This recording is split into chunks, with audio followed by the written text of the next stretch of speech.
ली हानझो एक पुराने और जर्जर ताओइस्ट मंदिर में खड़ा गुस्से से कहता है कि उसने अभी 30 मिलियन की लॉटरी जीती थी, लेकिन पैसों का मजा भी नहीं ले पाया और उसे इस गरीब जगह पर भेज दिया गया जहां खाने के लिए भी कुछ नहीं है।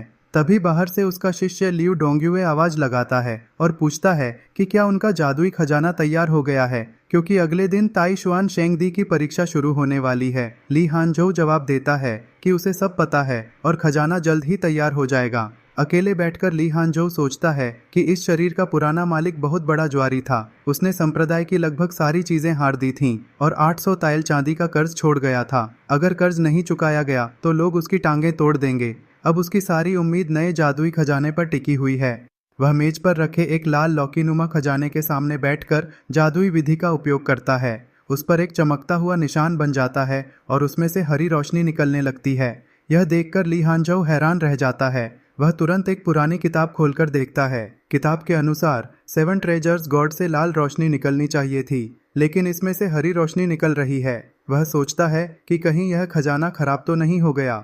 इसी दौरान मंदिर का दरवाजा खुलता है और बाहर लियू डोंग्युए, शीमिंग और यून चियांजू खड़े दिखाई देते हैं। ली हानझो बाहर आकर वह खजाना उन्हें दे देता है। लियू डोंग्युए उसे पकड़ते ही खुशी से चिल्लाता है कि यह सचमुच 7 ट्रेजर्स गॉड है।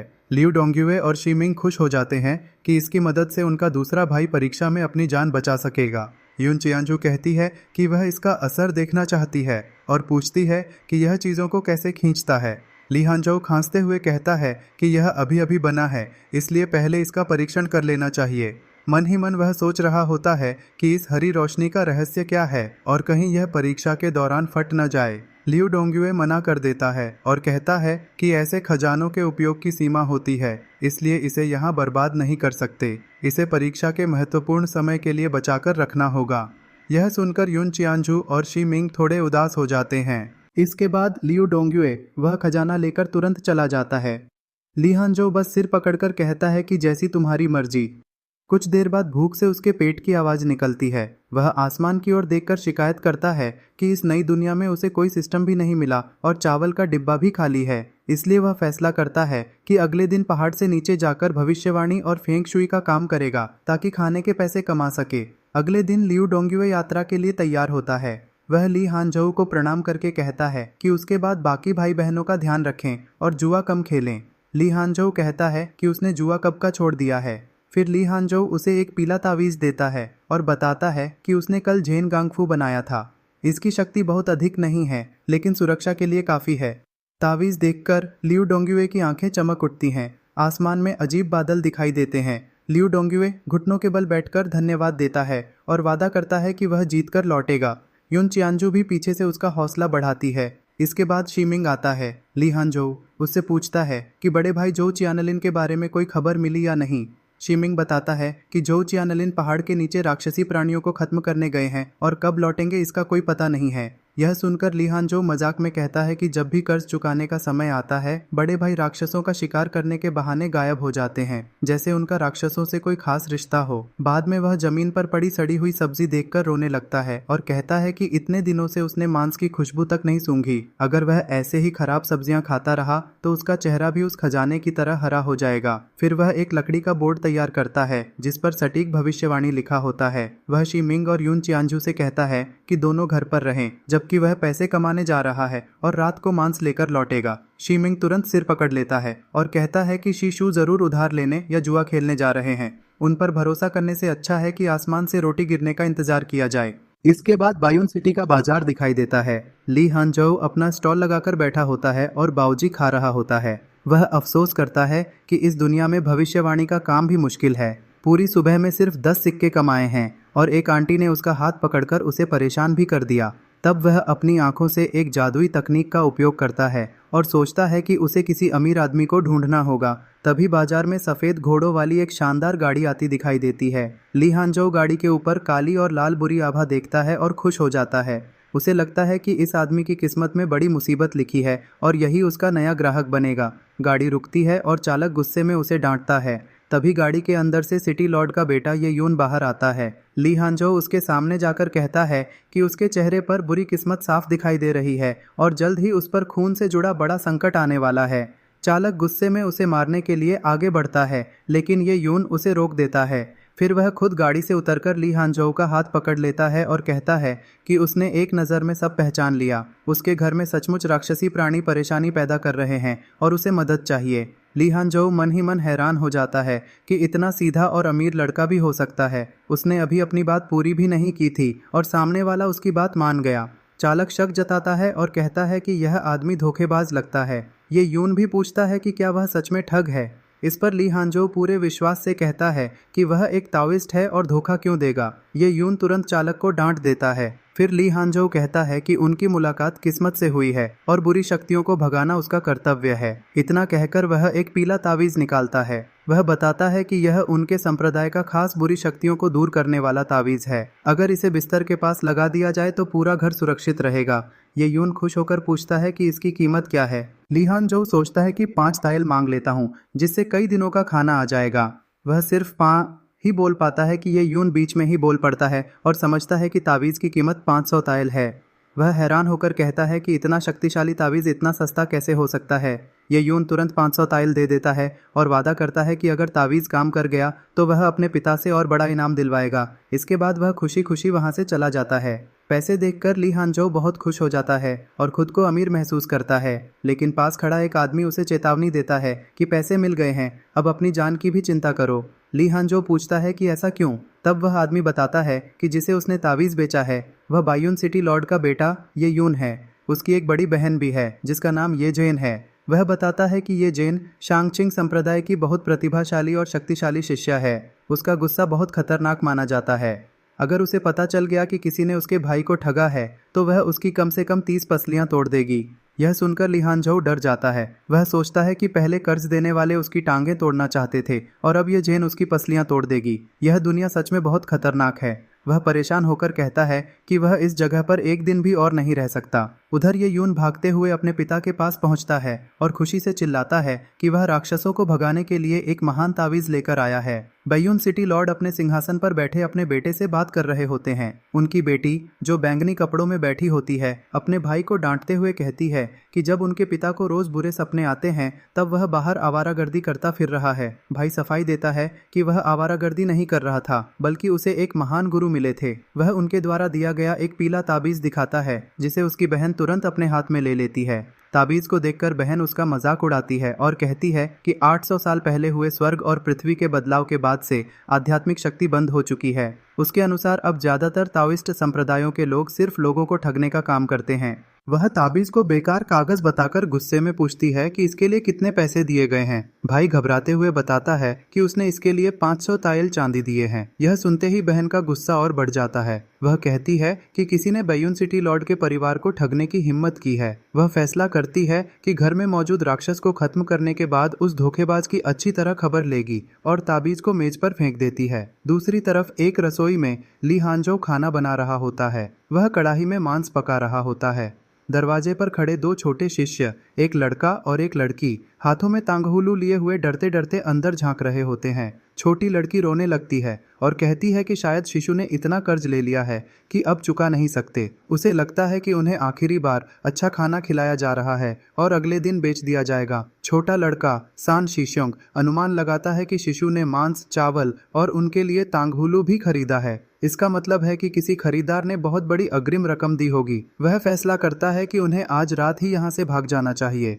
लड़की तांगहुलू खाकर कहती है कि यह बहुत मीठा है। लड़का भी उसकी बात से सहमत हो जाता है। इसके बाद दृश्य ताइशुआन शेंगदी की विशाल प्रतियोगिता में पहुंच जाता है, जहां बड़ी संख्या में लोग जमा हुए होते हैं। एक मोटा शिष्य आगे बढ़ता है जिसकी कमर पर बंधी लौकी जैसी वस्तु हरी रोशनी छोड़ रही होती है। एक सफेद कपड़ों वाला युवक उसे देखकर मजाक उड़ाता है और उसे भिखारी कहता है। वह अपनी तलवार निकालकर कहता है कि ऐसे व्यक्ति का यहाँ आना ही दुर्भाग्य है। फिर वह ताना मारते हुए कहता है कि इसकी 5वीं स्तर की साधना भी शायद घटिया दवाइयां खाकर हासिल हुई होगी। मोटा शिष्य अपनी लौकी को पकड़कर मन ही मन कहता है कि यह उसके शिशु द्वारा बनाया गया खजाना है, इसलिए वह चांगशेंग गुआन की प्रतिष्ठा खराब नहीं होने देगा। उसी समय ताइशुआन के ग्रैंड एल्डर बादलों से उतरते हैं और सभी को शांत रहने का आदेश देते हैं। ग्रैंड एल्डर घोषणा करते हैं कि इस परीक्षा में सभी प्रतिभागियों को फेंगशा घाटी में भेजा जाएगा। जो पहले 1000 शिष्य बैकू पर्वत तक पहुंचेंगे उन्हें बड़ा इनाम मिलेगा। रास्ते में लड़ाई की अनुमति है, लेकिन किसी की जान लेना मना है। इसके बाद एल्डर आसमान में चमकती हुई एक विशाल कुल्हाड़ी दिखाते हैं और बताते हैं कि जो सबसे पहले बैकू पर्वत पहुंचेगा उसे 3 सच्चे शिष्यों को चुनौती देने का मौका मिलेगा। यदि वह जीत गया तो उसे 87वें स्थान का दिव्य हथियार बनरुओ कुल्हाड़ी प्राप्त होगी। यह सुनकर एक गुस्सैल शिष्य अपनी तलवार निकालता है और घोषणा करता है कि बनरुओ कुल्हाड़ी उसी की है और जो भी उसके रास्ते में आएगा वह उसे हरा देगा। उधर मोटा शिष्य आराम से अपनी लौकी से कुछ पीते हुए कहता है कि उसे इन सब चीज़ों से कोई मतलब नहीं है। वह सोचता है कि अगर वह पहले 1000 लोगों में आ गया तो इनाम के पैसों से शिशु का कर्ज चुका देगा, इसलिए वह जीतने से ज़्यादा अपनी सुरक्षा को महत्व देता है।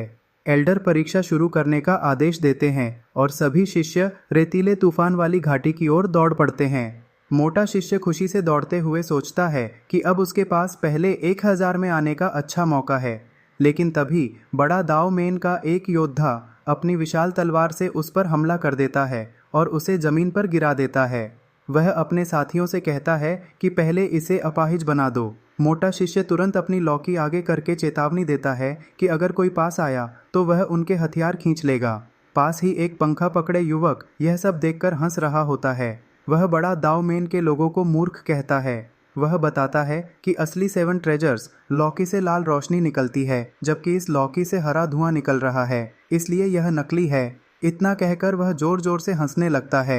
यह सुनकर बड़ा दावमेन का नेता गुस्से में आ जाता है और अपने लोगों को हमला करने का आदेश देता है। मोटा शिष्य डर जाता है और आखिरी कोशिश करने का फैसला करता है। वह अपनी उंगली काटकर अपना खून लौकी पर लगा देता है और जोर से चिल्लाता है। अचानक लौकी सक्रिय हो जाती है और आसमान में एक विशाल हरा भंवर बन जाता है। भंवर बड़ा दावमेन के नेता की तलवार को खींचने लगता है। कुछ ही क्षणों में वह भंवर सभी की तलवारें अपनी ओर खींच लेता है। इतना ही नहीं, बड़ा दावमेन के सभी शिष्यों के कपड़े भी फटकर उड़ जाते हैं।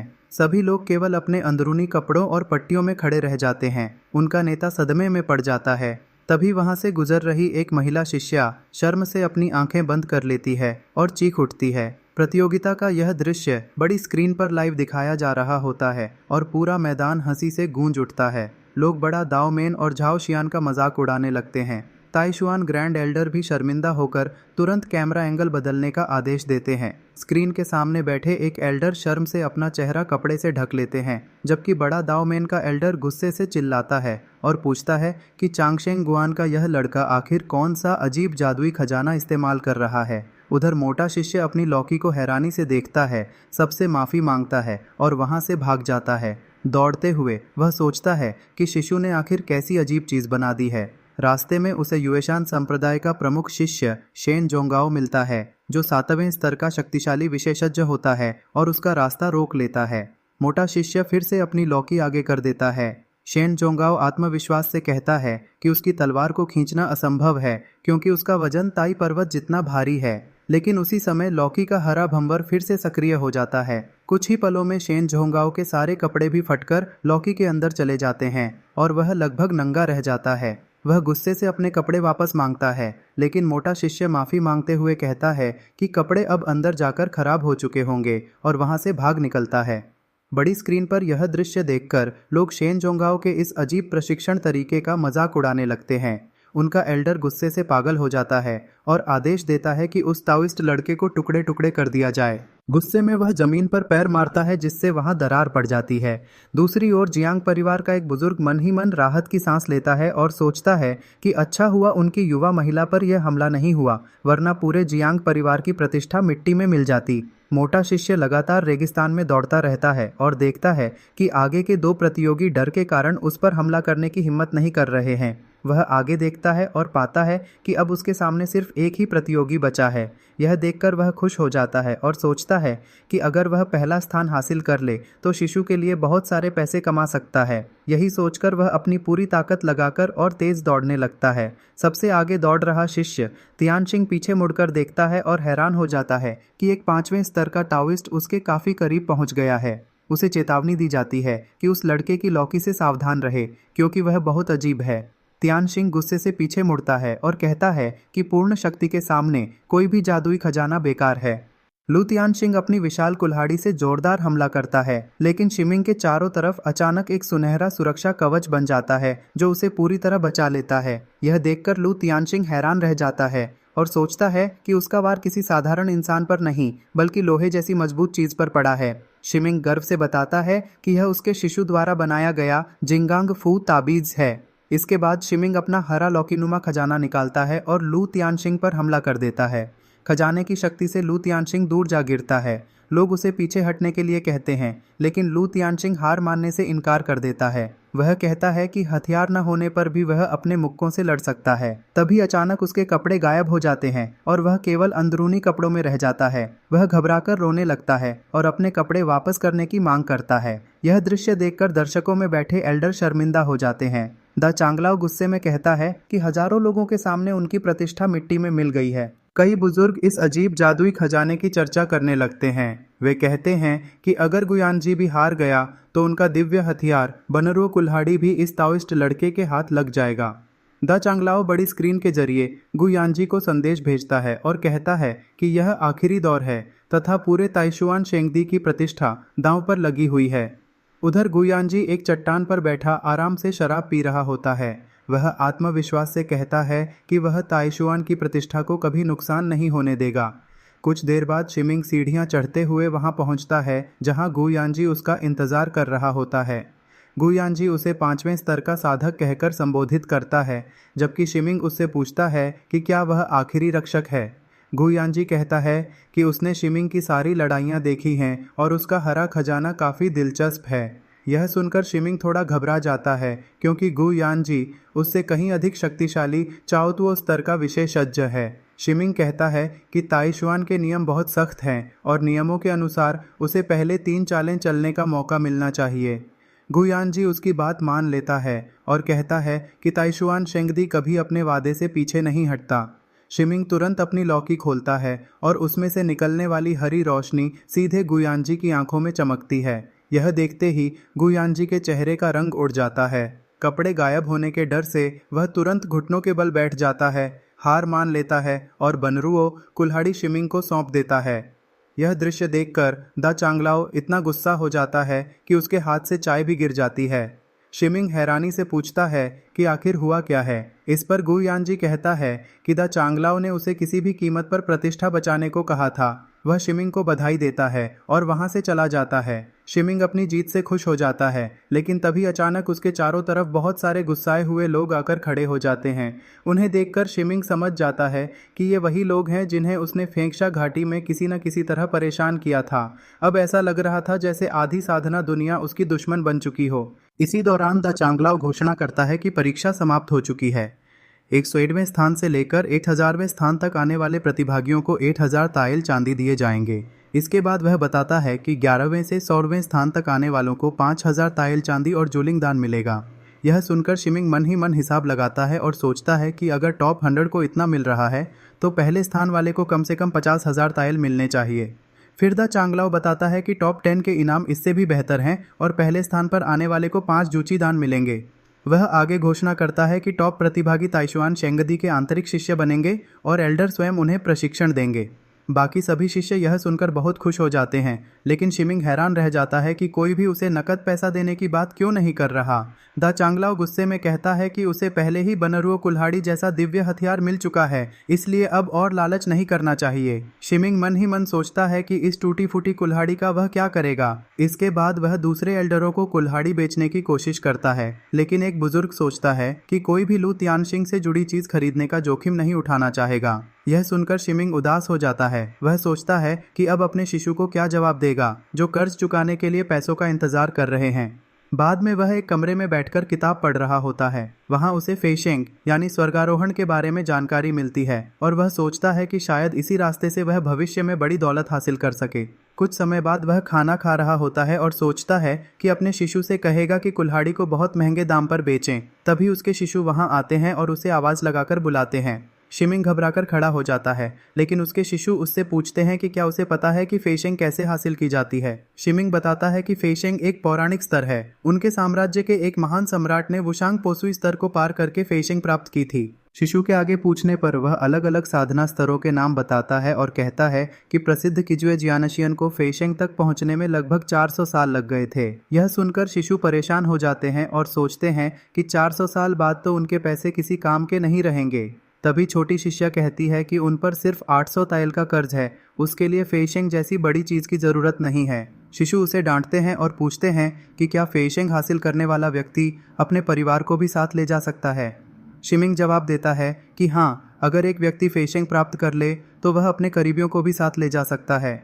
यह सुनकर शिशु बहुत खुश हो जाते हैं और शिमिंग से पूछते हैं कि क्या वह भविष्य में उन्हें भी अपने साथ ले जाएगा। शिमिंग मुस्कुराकर कहता है कि अगर शिशु उसे बेचने की कोशिश नहीं करेंगे तो वह उन्हें ज़रूर घुमाने ले जाएगा। यह सुनकर शिशु उत्साहित होकर घोषणा करते हैं कि अब वे खुद पैसे कमाएंगे और सबको गोलियां खिलाकर ताकतवर बनाएंगे ताकि पूरा समूह एक दिन फेशेंग हासिल कर सके। लेकिन छोटी शिष्या तुरंत कहती है कि शिशु को पहाड़ से नीचे जाकर जुआ खेलने का बस एक और बहाना मिल गया है। यिंगर बैंगनी कपड़ों में बैठी ध्यान कर रही होती है। उसके चारों ओर बैंगनी रोशनी चमक रही होती है। अचानक वह अपनी आंखें खोलती है और उसकी आंखों से बैंगनी रंग की आग जैसी शक्ति निकलती है। वह कहती है, वह आ गया।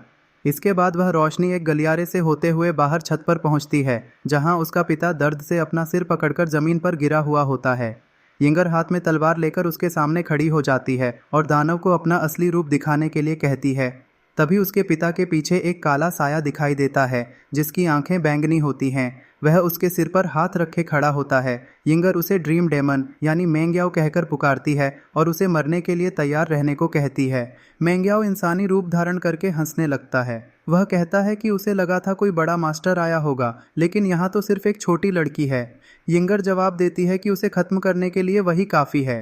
यिंगर गुस्से में पूछती है कि उसके पिता पर हमला करने के लिए उसे किसने भेजा है। मेंग्याओ सच बताने से इनकार कर देता है और कहता है कि उसने अभी तक शांगचिंग संप्रदाय के किसी शिष्य का मांस नहीं चखा है, इसलिए आज का दिन उसके लिए अच्छा रहेगा। इतना कहकर वह काले साये जैसी शक्ति से हमला करता है। यिंगर अपनी बैंगनी शक्ति से उस हमले को रोकने की कोशिश करती है। हमले का दबाव इतना ज्यादा होता है कि यिंगर मुश्किल से खड़ी रह पाती है। वह अपने पिता से कहती है कि वे तुरंत यहाँ से भाग जाएं, क्योंकि वह ज्यादा देर तक इस दानव को नहीं रोक पाएगी। उसके पिता घबराकर यिंगर को पुकारते हैं और कहते हैं कि वह उसे अकेला छोड़कर कैसे जा सकते हैं। यिंगर मन ही मन सोचती है कि उससे बड़ी गलती हो गई। उसने इस दानव को एक साधारण राक्षस समझ लिया था। कुछ ही देर में यिंगर के मुंह से खून निकलने लगता है। वह समझ जाती है कि यह 8वें स्तर का ड्रीम डेमन है। वह कोई आध्यात्मिक खजाना भी साथ नहीं लाई थी, इसलिए अब वह बुरी तरह फंस चुकी है। मेंग्याओ उसकी रक्षा शक्ति तोड़ देता है और एक भारी हमला करता है। हमले के झटके से यिंगर उड़कर कमरे के दूसरे कोने में जा गिरती है। मेंग्याओ हंसते हुए कहता है कि लड़की तो एक ही वार में खत्म हो गई। अब अगला नंबर उसके पिता का है। वह यिंगर के पिता की तरफ बढ़ने लगता है। यिंगर घबराकर अपने पिता को पुकारती है। तभी एक युवा लड़का यूनर हाथ में डंडा लेकर बीच में कूद पड़ता है और चिल्लाकर कहता है कि उसके पिता को हाथ मत लगाना। मेंग्याओ उसे देखकर कहता है कि लड़के में काफी हिम्मत है। फिर वह काले साये जैसी शक्ति से उस पर हमला कर देता है। हमले से यूनर दूर जाकर एक मेज से टकराता है। उसके मुंह से खून निकल आता है। यह देखकर उसके पिता घबराकर उसे पुकारते हैं। मेंग्याओ उसके पिता के पास पहुंचकर पूछता है कि 9वें राजकुमार कहाँ हैं। पिता कहते हैं कि उन्हें 9वें राजकुमार के बारे में कुछ नहीं पता। मेंग्याओ हंसता है और जमीन पर पड़े यूनर के पास पहुंचकर उसे गर्दन से पकड़कर हवा में उठा लेता है। वह कहता है कि अगर उसके पिता को कुछ नहीं पता तो वह पहले उसके बेटे को मारकर उनकी अक्ल ठिकाने लगा देगा। यह सुनकर पिता रोते हुए उसे रुकने के लिए कहते हैं। मेंग्याओ उन्हें सोचने के लिए 3 सांसों का समय देता है और गिनती शुरू कर देता है। यिंगर भी रोते हुए अपने भाई यूनर को पुकारती है। तभी मेंग्याओ यूनर से पूछता है कि उसने अभी क्या कहा। यूनर गुस्से में अपनी आंखें खोलता है। उसके घायल हाथ में एक पीला ताबीज होता है। वह झटके से वह ताबीज मेंग्याओ के माथे पर चिपका देता है और कहता है, मैंने कहा था तुम मर जाओ। मेंग्याओ पहले उस ताबीज को एक साधारण कागज समझकर उसका मजाक उड़ाता है, लेकिन अगले ही पल उसमें से तेज सुनहरी रोशनी निकलने लगती है। वह सुनहरी रोशनी मेंग्याओ को पूरी तरह जला देती है। वह दर्द से चीखता है और कुछ ही क्षणों में राख बनकर खत्म हो जाता है। यूनर जमीन पर गिर जाता है, अपना सीना पकड़ता है और खून की खांसी करने लगता है। इसके बावजूद वह मुस्कुराते हुए कहता है कि ताबीज ने सचमुच काम किया। यिंगर जमीन पर बैठी यह सब देख रही होती है। वह मन ही मन सोचती है कि ताओ संप्रदाय तो बहुत पहले खत्म हो चुका था। फिर ऐसा शक्तिशाली ताबीज आखिर किसने बनाया जो एक ही झटके में 8वें स्तर के ड्रीम डेमन को मार सकता है। उनके पिता यूनर को संभालते हैं और उसकी तारीफ करते हुए कहते हैं कि उसने बहुत अच्छा काम किया है। वह फैसला करते हैं कि अगले ही दिन उस वरिष्ठ व्यक्ति को ढूंढकर उनका धन्यवाद करेंगे। यूनर आत्मविश्वास से कहता है कि यह जिम्मेदारी उस पर छोड़ दी जाए। दूसरी तरफ चांगशेंग गुआन मंदिर में ली हांजो एक किताब पढ़ रहा होता है। वह सोचता है कि कर्ज लौटाने का समय अब करीब आ चुका है। वह हैरान होता है कि लियू डोंगयुए अभी तक वापस क्यों नहीं लौटा। तभी एक छोटी लड़की दौड़ती हुई आती है और बताती है कि दूसरे वरिष्ठ भाई वापस आ गए हैं। यह सुनते ही ली हांजो खुशी से खड़ा हो जाता है और सोचता है कि आखिर उसके 1000 तायल चांदी आने वाले हैं। कुछ देर बाद दरवाज़ा खुलता है और लियू डोंगयुए अपनी पीठ पर एक बड़ी कुल्हाड़ी उठाए उदास चेहरे के साथ अंदर आता है। उसे देखकर ली हांजो पूछता है कि क्या वह शीर्ष 1000 में जगह नहीं बना पाया। लियू डोंगयुए शर्मिंदगी से सिर हिलाकर हाँ कह देता है। वह बताता है कि वह थोड़े से अंतर से रह गया। पहले स्थान पर आने वाले को सिर्फ एक टूटी हुई कुल्हाड़ी मिली और कोई पैसा नहीं मिला। उसके अनुसार तो यह कहना बेहतर होता कि वह परीक्षा में असफल हो गया। यह सुनकर ली हांजो परेशान हो जाता है और कहता है कि उसके बनाए हुए 7 ट्रेजर्स गॉड के बावजूद वह शीर्ष 8000 में नहीं पहुंच सका। फिर वह गुस्से में पूछता है कि अगर वह शीर्ष 8000 में नहीं आया तो उसके पास यह कुल्हाड़ी कहाँ से आई। पहले तो वह तलवार चलाता था, अब अचानक लकड़ी काटने कब से लग गया। लियू डोंगयुए घबराकर झूठ बोलता है कि यह ताइशुआन सेक्रेड ग्राउंड की तरफ से भाग लेने वालों को दिया गया सांत्वना पुरस्कार और स्मृति चिन्ह है। इसके बाद ली हांजो कमरे के अंदर बैठकर उस कुल्हाड़ी को ध्यान से देखने लगता है। वह कुल्हाड़ी घुमाते हुए शिकायत करता है कि इतने बड़े ताइशुआन सेक्रेड ग्राउंड ने सांत्वना पुरस्कार के नाम पर सिर्फ एक टूटी हुई कुल्हाड़ी दी है। फिर वह खुद को समझाता है कि यह सब किस्मत का खेल है। लियू डोंगयुए उसके पीछे बैठकर माफ़ी मांगता है और कहता है कि वह इनामी रकम नहीं ला सका, इसलिए उसे जो सजा देनी हो दे सकता है। लेकिन ली हांजो कहता है कि इसमें उसकी कोई गलती नहीं है। उनके टूटे फूटे मंदिर में तो खाने के लिए एक अंडा तक नहीं मिलता। ऐसे में वह उन अमीर और प्रतिभाशाली लोगों से कैसे मुकाबला कर सकता था। उसके सुरक्षित लौट आने से बढ़कर कुछ नहीं है। यह सुनकर लियू डोंगयुए हैरान रह जाता है। रास्ते भर उसे लग रहा था कि उसकी टांगें तोड़ दी जाएंगी, लेकिन यहाँ उसे डांटा तक नहीं गया। फिर वह खड़ा होकर पूछता है कि क्या 7 ट्रेजर्स गॉड बनाने में कोई गलती हुई थी। ली हांजो पूछता है कि आखिर क्या समस्या हुई। लियू डोंगयुए कहता है कि निर्देश पुस्तिका में कहीं नहीं लिखा था कि यह खजाना लोगों के कपड़े भी खींच लेता है। यह सुनते ही ली हांजो चौंक जाता है और पूछता है कि क्या सचमुच वह कपड़े खींचता है।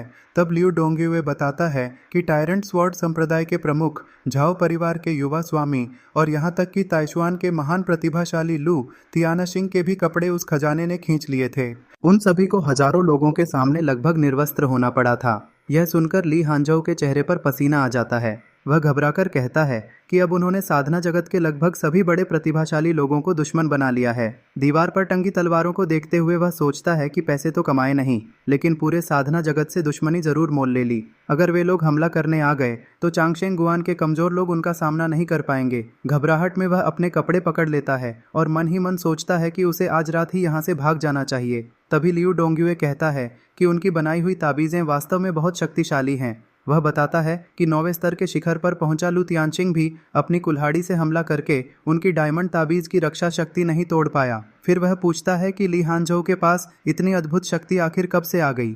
इसी दौरान वह देखता है कि ली हांजो के शरीर से कुछ निकल रहा है। असल में ली हांजो के शरीर में बची हुई आखिरी सच्ची ऊर्जा भी खत्म हो जाती है। लियू डोंगयुए घबराकर कहता है कि क्या उन्होंने वह ताबीज़ बनाने में अपनी सारी शक्ति खर्च कर दी और अपनी साधना खो दी। लेकिन ली हांजो हाथ हिलाकर बात टाल देता है और कहता है कि टूटी हुई कुल्हाड़ी का बहाना बनाकर बातें मत घुमाओ। उसे अच्छी तरह पता है कि उसने कैसी ताबीज़ें बनाई थीं। फिर वह मजाक में कहता है कि अगर वह ताबीज़ 9वें स्तर के विशेषज्ञ को रोक सकती है तो कल को लोग कहेंगे कि उसने परमाणु बम भी रोक लिया था। इसके बाद वह सभी को कहता है कि मंदिर का दरवाज़ा अंदर से अच्छी तरह बंद कर लें। वह नीचे जाकर लोगों को बेवकूफ़ मतलब पैसे कमाकर आता है। वह कहता है कि अगर कर्ज नहीं चुकाया तो लोग सच में उसके हाथ काटने आ जाएंगे। यह सुनकर लियू डोंगयुए भावुक हो जाता है और कहता है कि उनके शिशु ने उनके लिए बहुत कष्ट उठाए हैं। कुछ देर बाद ली हांजो शहर के बाजार में घूम रहा होता है। चलते हुए वह सोचता है कि उसने पहले सिटी लॉर्ड के बेटे के ऊपर खून का अशुभ साया देखा था। उसके हिसाब से तो पूरा ये परिवार बर्बाद हो जाना चाहिए था, लेकिन बाद में पता चला कि उनकी हवेली में कुछ भी नहीं हुआ। वह सोचता है कि कहीं उसकी आभा देखने वाली तकनीक में कोई गड़बड़ी तो नहीं आ गई। तभी सामने से कुछ गुंडे आते हैं। उनका सरदार उसका रास्ता रोककर कहता है, ओ ली हांजो, आखिरकार तुम पहाड़ से नीचे आ ही गए। इसके बाद सभी गुंडे उस पर हंसने लगते हैं। सरदार उससे पूछता है कि पैसे का क्या हुआ। ली हानजो जवाब देता है कि अभी भी 3 दिन बाकी हैं, इतनी जल्दी क्या है। वह वादा करता है कि 3 दिन बाद पूरे 800 ताइल चांदी लौटा देगा, लेकिन गुंडा गुस्से में उसके करीब आता है और कहता है कि 800 ताइल तो सिर्फ मूल रकम थी, पिछले कई महीनों का ब्याज और बाकी नुकसान जोड़कर अब उसका कुल कर्ज 4,200 ताइल चांदी हो चुका है। यह सुनते ही ली हानजो जोर से चिल्लाता है, 4,200 ताइल, तुम लोग सीधा डकैती ही क्यों नहीं डाल लेते। तभी गुंडा उसका गला पकड़कर उसे झटका देता है और धमकी देता है कि अगर 3 दिन बाद पैसे नहीं मिले तो उसके दोनों हाथ काट दिए जाएंगे। धमकी देने के बाद वे लोग वहां से चले जाते हैं, जबकि ली हानजो गहरी चिंता में खड़ा रह जाता है। तभी ये युन और उसकी बहन ये जिंग वहां पहुंच जाते हैं। उन्हें देखते ही गुंडे डर जाते हैं। ये जिंग पूछती हैं कि ली हानजो पर कितना कर्ज है। गुंडा कांपते हुए बताता है कि सिर्फ 800 ताइल चांदी का कर्ज है। ये जिंग उसे 1,000 ताइल देकर कहती हैं कि पैसे लेकर तुरंत यहाँ से चला जाए और सीनियर को परेशान न करे। गुंडे पैसे लेकर भाग जाते हैं। ली हानजो मन ही मन सोचता है कि ये जिंग कितनी फिजूल खर्च है। अगर बचे हुए 200 ताइल उसे दे देती तो वह आराम से पोर्क रिब्स खा सकता था। वह वहां से जाने लगता है, लेकिन ये जिंग और ये युन उसके पीछे आ जाते हैं। दोनों उसके सामने झुककर सम्मान देते हैं। ये जिंग अपना परिचय शांगचिंग सेक्ट की शिष्या के रूप में देती है और ये युन भी सम्मान से प्रणाम करता है। ली हानजो हैरान हो जाता है और सोचता है कि कहीं ये लोग उसे सिटी लॉर्ड मैंशन ले जाकर उसकी 30 पसलियां तो नहीं तोड़ना चाहते। फिर वह सोचता है कि ऐसा नहीं हो सकता, क्योंकि उन्होंने अभी उसके लिए 1,000 ताइल खर्च किए हैं। वह गला साफ करके दोनों को उठने के लिए कहता है। उसी समय उसके पैरों के नीचे सुनहरा जादुई चक्र चमकता है और वह सोचता है कि शायद सिटी लॉर्ड मैंशन की बुरी किस्मत सच में खत्म हो गई है। ये युन बताता है कि उनके पिता ने उन्हें भेजा है ताकि वह सीनियर को सिटी लॉर्ड मैंशन में बुला सकें और उनका धन्यवाद कर सकें। ये जिंग ध्यान से ली हानजो को देखती है। उसे उसके शरीर में जरा भी ट्रूछी महसूस नहीं होती। वह बिल्कुल एक आम इंसान जैसा लगता है। तभी उसे सेक्ट में अपने 1000 साल पुराने पूर्वज से हुई मुलाकात याद आती है। तब भी उसे ऐसा ही एहसास हुआ था। वह सोचती है कि ली हानजो की असली ताकत इतनी ऊंची है कि उसकी शक्ति पूरी तरह छिपी हुई है, इसलिए वह और भी सम्मान के साथ झुक जाती है। इसके बाद ये जिंग अपनी कमर पर बंधे काले सुनहरे स्टोरेज बैग से एक सुनहरा निमंत्रण पत्र निकालती है। ली हानजो यह देखकर हैरान हो जाता है और सोचता है कि यह स्टोरेज बैग कितना शानदार है। वह मन में तय करता है कि भविष्य में वह भी एक ऐसा बैग जरूर खरीदेगा। ये जिंग उसे अपने पिता का निमंत्रण पत्र देती है और अनुरोध करती है कि वह जरूर आए। ली हानजो निमंत्रण स्वीकार कर लेता है। कुछ देर बाद ली हानजो सिटी लॉर्ड मैंशन के मुख्य हॉल में बैठकर चाय पी रहा होता है। उसके बगल में सिटी लॉर्ड ये बैठे होते हैं। ली हानजो सोचता है कि इतने बड़े महल में कोई ढंग का विशेषज्ञ क्यों नहीं है और उसे लगता है कि सिटी लॉर्ड ये के मन में कोई खास योजना चल रही है। वह सीधे पूछता है कि आखिर उससे क्या काम करवाना चाहते हैं। सिटी लॉर्ड ये सम्मान से झुककर कहते हैं कि वह चाहते हैं कि ली हानजो एक व्यक्ति को शहर से बाहर सुरक्षित जगह तक पहुंचा दे। ली हानजो हैरान होकर पूछता है कि बस इतना सा काम। वह कहता है कि उनकी बेटी ये जिंग तो खुद इतनी ताकतवर है कि यह काम आसानी से कर सकती है। तब सिटी लॉर्ड ये गंभीर होकर बताते हैं कि 6 महीने पहले उनके कई 9वें स्तर के विशेषज्ञ और यहाँ तक कि ट्रांसेंडेंस रियल्म का एक शक्तिशाली योद्धा भी युद्ध में मारा गया था। यह सुनकर ली हानजो अंदर ही अंदर डर जाता है। वह सोचता है कि जब इतने बड़े विशेषज्ञ मर गए तो उससे यह काम करवाना उसकी जान लेने जैसा है। वह जाने के लिए उठ खड़ा होता है। तभी ये जिंग उसे रोककर कहती है कि अगर वह मदद करेगा तो सिटी लॉर्ड मैंशन उसे इनाम में 20,000 ताइल चांदी देगा। यह सुनते ही ली हानजो के कदम रुक जाते हैं। उसकी आंखें चमक उठती हैं। वह सोचता है कि इतने पैसों से चांगशेंग टेम्पल को कई बार नया बनाया जा सकता है और रोज मांस खाया जा सकता है। वह तुरंत वापस बैठ जाता है और गंभीर चेहरा बनाकर कहता है कि लोगों की मदद करना तो हर कल्टीवेटर का कर्तव्य है। फिर पूछता है कि आखिर किसे पहुंचाना है। सिटी लॉर्ड ये बताते हैं कि सिर्फ एक युवा लड़के को शहर से 30 ली दूर पाइन फॉरेस्ट तक छोड़ना है। ली हानजो उंगलियों पर हिसाब लगाने का नाटक करता है और कहता है कि आज सितारे यात्रा के लिए शुभ नहीं है, इसलिए वह 3 दिन बाद आएगा। इसके बाद ली हानजो शेंजी चैम्बर ऑफ कॉमर्स में खरीदारी करने जाता है। वहां उसे पता चलता है कि एक अच्छा स्टोरेज बैग 50,000 ताइल का है। वह इसे खुली लूट बताता है। आखिर वह एक अधूरा साधारण कपड़े का बैग खरीद लेता है और सोचता है कि वह खुद उस पर तावीज़ और रून लगाकर स्टोरेज बैग बना लेगा। चांगशेंग टेम्पल में डोंगर लकड़ी काट रहा होता है। पास में लाल कपड़े पर एक शानदार विशाल कुल्हाड़ी रखी होती है। ली हानजो पूछता है कि वह उस बड़ी कुल्हाड़ी से लकड़ी क्यों नहीं काट रहा। डोंगर बताता है कि यह डिवाइन वेपन लिस्ट में 47वें स्थान पर मौजूद बनरुओ फू है और अगर इसमें खरोंच आ गई तो वह इसकी कीमत कभी नहीं चुका पाएगा। ली हानजो उसे पैसों की थैली देकर कहता है कि कल अपने छोटे भाई बहनों को लेकर पहाड़ से नीचे जाए और नए कपड़े खरीदे। डोंगेर खुशी से रोने लगता है और पूछता है कि क्या अंकल मास्टर ने आखिरकार जुआ खेलना छोड़ दिया है। ली हंजो उसे समझाता है कि मेहनत से कल्टीवेशन करे और एक दिन सुप्रीम शैटरिंग रेल्म तक पहुंचकर उसे भी असेंशन करवा दे।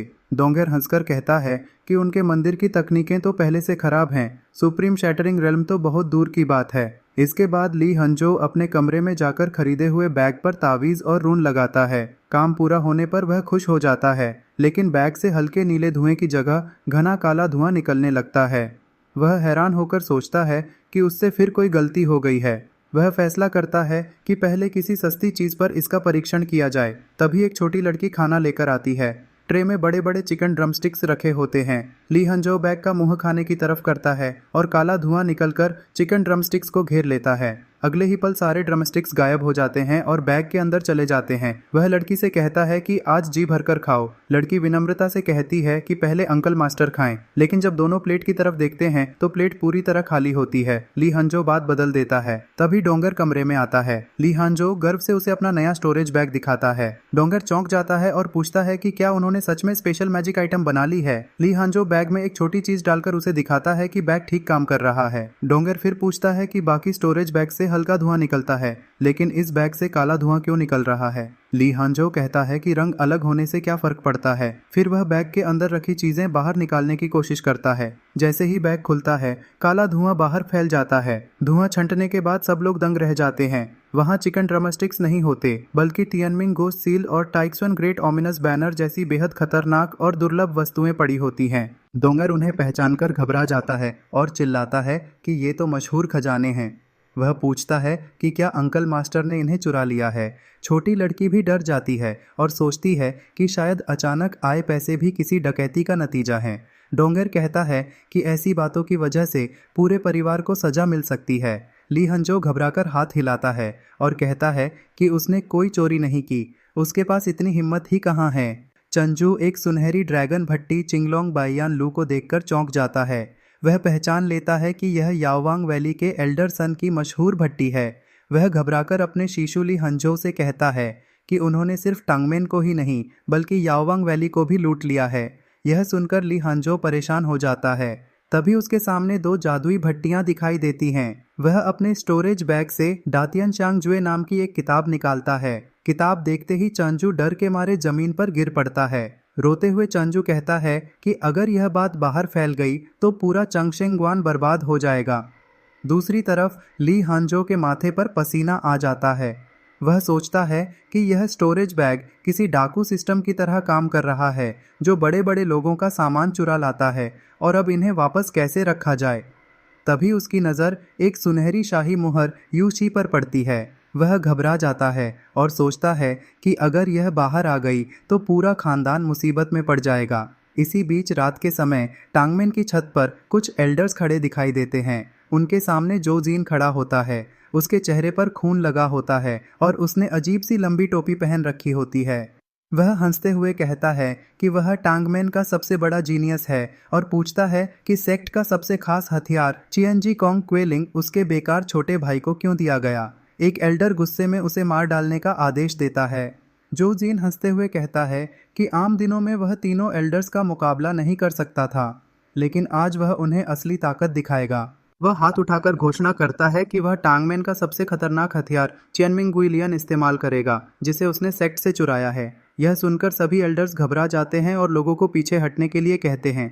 जोजीन गर्व से हाथ आगे बढ़ाता है और कहता है कि इस हथियार से मरना उनके लिए सौभाग्य की बात होगी। लेकिन जैसे ही वह हथियार निकालने की कोशिश करता है, उसके हाथ में एक पकी हुई चिकन ड्रमस्टिक आ जाती है। यह देखकर वह स्तब्ध रह जाता है और चिल्लाता है कि उसका हथियार कहाँ गया। एल्डर्स समझते हैं कि उसने उनका मजाक उड़ाया है। वे गुस्से में उसे टुकड़े टुकड़े करने का आदेश दे देते हैं। दूसरी तरफ ये फैमिली के महल में ये जिंग अपने पिता के पास पहुंचती है। वह याद दिलाती है कि आज ली हंजो के वादे के अनुसार 9th प्रिंस को शहर से बाहर भेजने का दिन है। सिटी लॉर्ड बताते हैं कि उन्होंने चांगशेंगवान पर नज़र रखी हुई है। वे कहते हैं कि पिछले 3 दिनों से ली हंजो मंदिर से बाहर तक नहीं निकला। वह सिर्फ किताबें पढ़ता और सोता रहा है। सिटी लॉर्ड को शक है कि शायद वह उन्हें बेवकूफ़ बना रहा है, क्योंकि 9th प्रिंस की सुरक्षा का मामला बहुत गंभीर है। ये जींग कहती है कि शायद दिन में बहुत लोगों की नज़र रहती है और वह रात का इंतज़ार कर रहा हो। सिटी लॉर्ड जवाब देते हैं कि इतने बड़े मामले में जोखिम नहीं लिया जा सकता, इसलिए ये जिंग को खुद जाकर सच्चाई पता करनी चाहिए। ये जिंग अपनी अंगूठी कसकर पकड़ती है और कहती है कि अगर ली हंजो ने प्रिंस की जान के साथ मजाक किया है तो वह उसे कभी माफ नहीं करेगी। इसके बाद ये जिंग घोड़े पर सवार होकर चंगशेंगग्वान पहुंचती है। वहां पहुंचकर वह टूटे फूटे मंदिर को देखकर सोचती है कि क्या यह सच में कोई सेक्ट है। तभी छोटी लड़की चेंजू दौड़ती हुई आती है और पूछती है कि वह किससे मिलने आई है। ये जिंग बताती है कि वह ली हंजो से मिलने आई है। चंचू खुशी से कहती है कि वह उसे अपने शिशु के पास ले जाएगी और उसकी सुंदरता की तारीफ भी करती है। चंचू की बातों से खुश होकर ये जिंग उसे एक चमकती हुई जादुई तलवार उपहार में दे देती है। चंचू तलवार देखकर बहुत खुश हो जाती है और धन्यवाद देती है। उसी समय सान शिक्स्योंग अपनी पीठ पर एक बड़ी कुल्हाड़ी लेकर वहां पहुंचता है।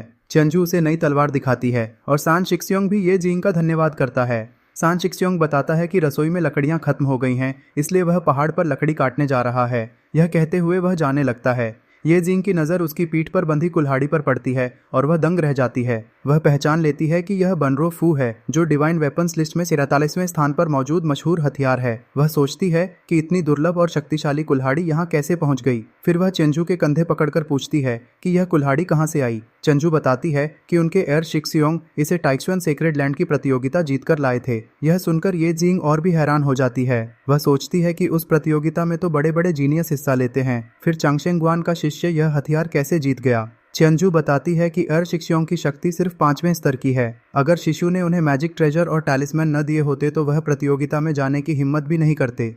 चंजू यह भी बताती है कि एर शिक्स्योंग यह कुल्हाड़ी जीतकर लाए, लेकिन शिशु को यह टूटी हुई कुल्हाड़ी बिल्कुल पसंद नहीं आई। यह सुनकर ये जिंग पूरी तरह स्तब्ध रह जाती है। वह सोचती है कि सिर्फ 5वें स्तर के शिष्य को इतना शक्तिशाली बनाना साबित करता है कि ली हंजो सिर्फ महान कल्टीवेटर ही नहीं बल्कि एक असाधारण मैजिक ट्रेजर मास्टर भी हैं। उसे अपने ऊपर शर्म आती है कि उसने इतने बड़े विशेषज्ञ पर शक किया था। तभी ली हंजो कमरे से बाहर आता है और पूछता है कि ये जिंग यहाँ क्यों आई है। ये जिंग तुरंत सम्मान से झुककर प्रणाम करती है और बताती है कि उसके पिता ने उसे भेजा है ताकि वह उनके साथ रहकर कुछ सीख सके। ली हंजो पूछता है कि क्या वह सच में तैयार है, क्योंकि उसके तरीके काफी कठिन हैं। ये जिंग आत्मविश्वास से कहती है कि वह शंगचिंग सेक्ट की शिष्या है और किसी चीज से नहीं डरती। ली हंजो कहता है कि अगर सीखना है तो पहले मदद करनी होगी। वह उसे सब्जियां धोने के लिए बर्तन थमा देता है, क्योंकि आज खाना वही बनाएगा। ये जिंग सोचती है कि यह शायद उसके धैर्य और चरित्र की परीक्षा है, इसलिए वह खुशी खुशी सब्जियां धोने लगती है। रात होने पर ली हंजो और ये जिंग एक घने और डरावने जंगल में चलते दिखाई देते हैं। चारों तरफ धुंध फैली होती है। ये जिंग घबराकर पूछती है कि वे 9th प्रिंस को लेने महल क्यों नहीं गए और इस सुनसान जंगल में क्या कर रहे हैं। ली हंजो शांत स्वर में कहता है कि वह यहाँ कुछ उधार लेने आया है और अब समय आ गया है। फिर वह जोर से कहता है, खुल जाओ। अचानक धुंध के बीच से एक डरावनी भूतिया बारात निकलती है।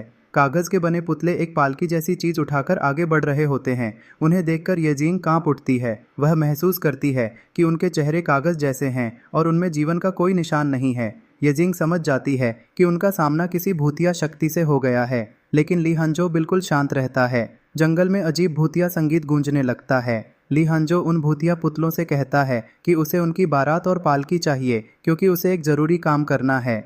यह सुनकर भूत गुस्से में उस पर हमला कर देते हैं, लेकिन ली हंजो अपनी रहस्यमयी नीली शक्ति का इस्तेमाल करता है। एक ही झटके में पूरी भूतिया टोली नष्ट हो जाती है। यह अविश्वसनीय डाओइस्ट मिस्टिकल आर्ट देखकर ये जिंग पूरी तरह हैरान रह जाती है और उसे यकीन हो जाता है कि ली हंजो की असली ताकत उसकी कल्पना से भी कहीं ज्यादा बड़ी है। ली चनबेई एक लाल कपड़े पहनी लड़की को जमीन पर रोते हुए देखता है। लड़की कहती है कि यह उधार नहीं बल्कि सीधी लूट है।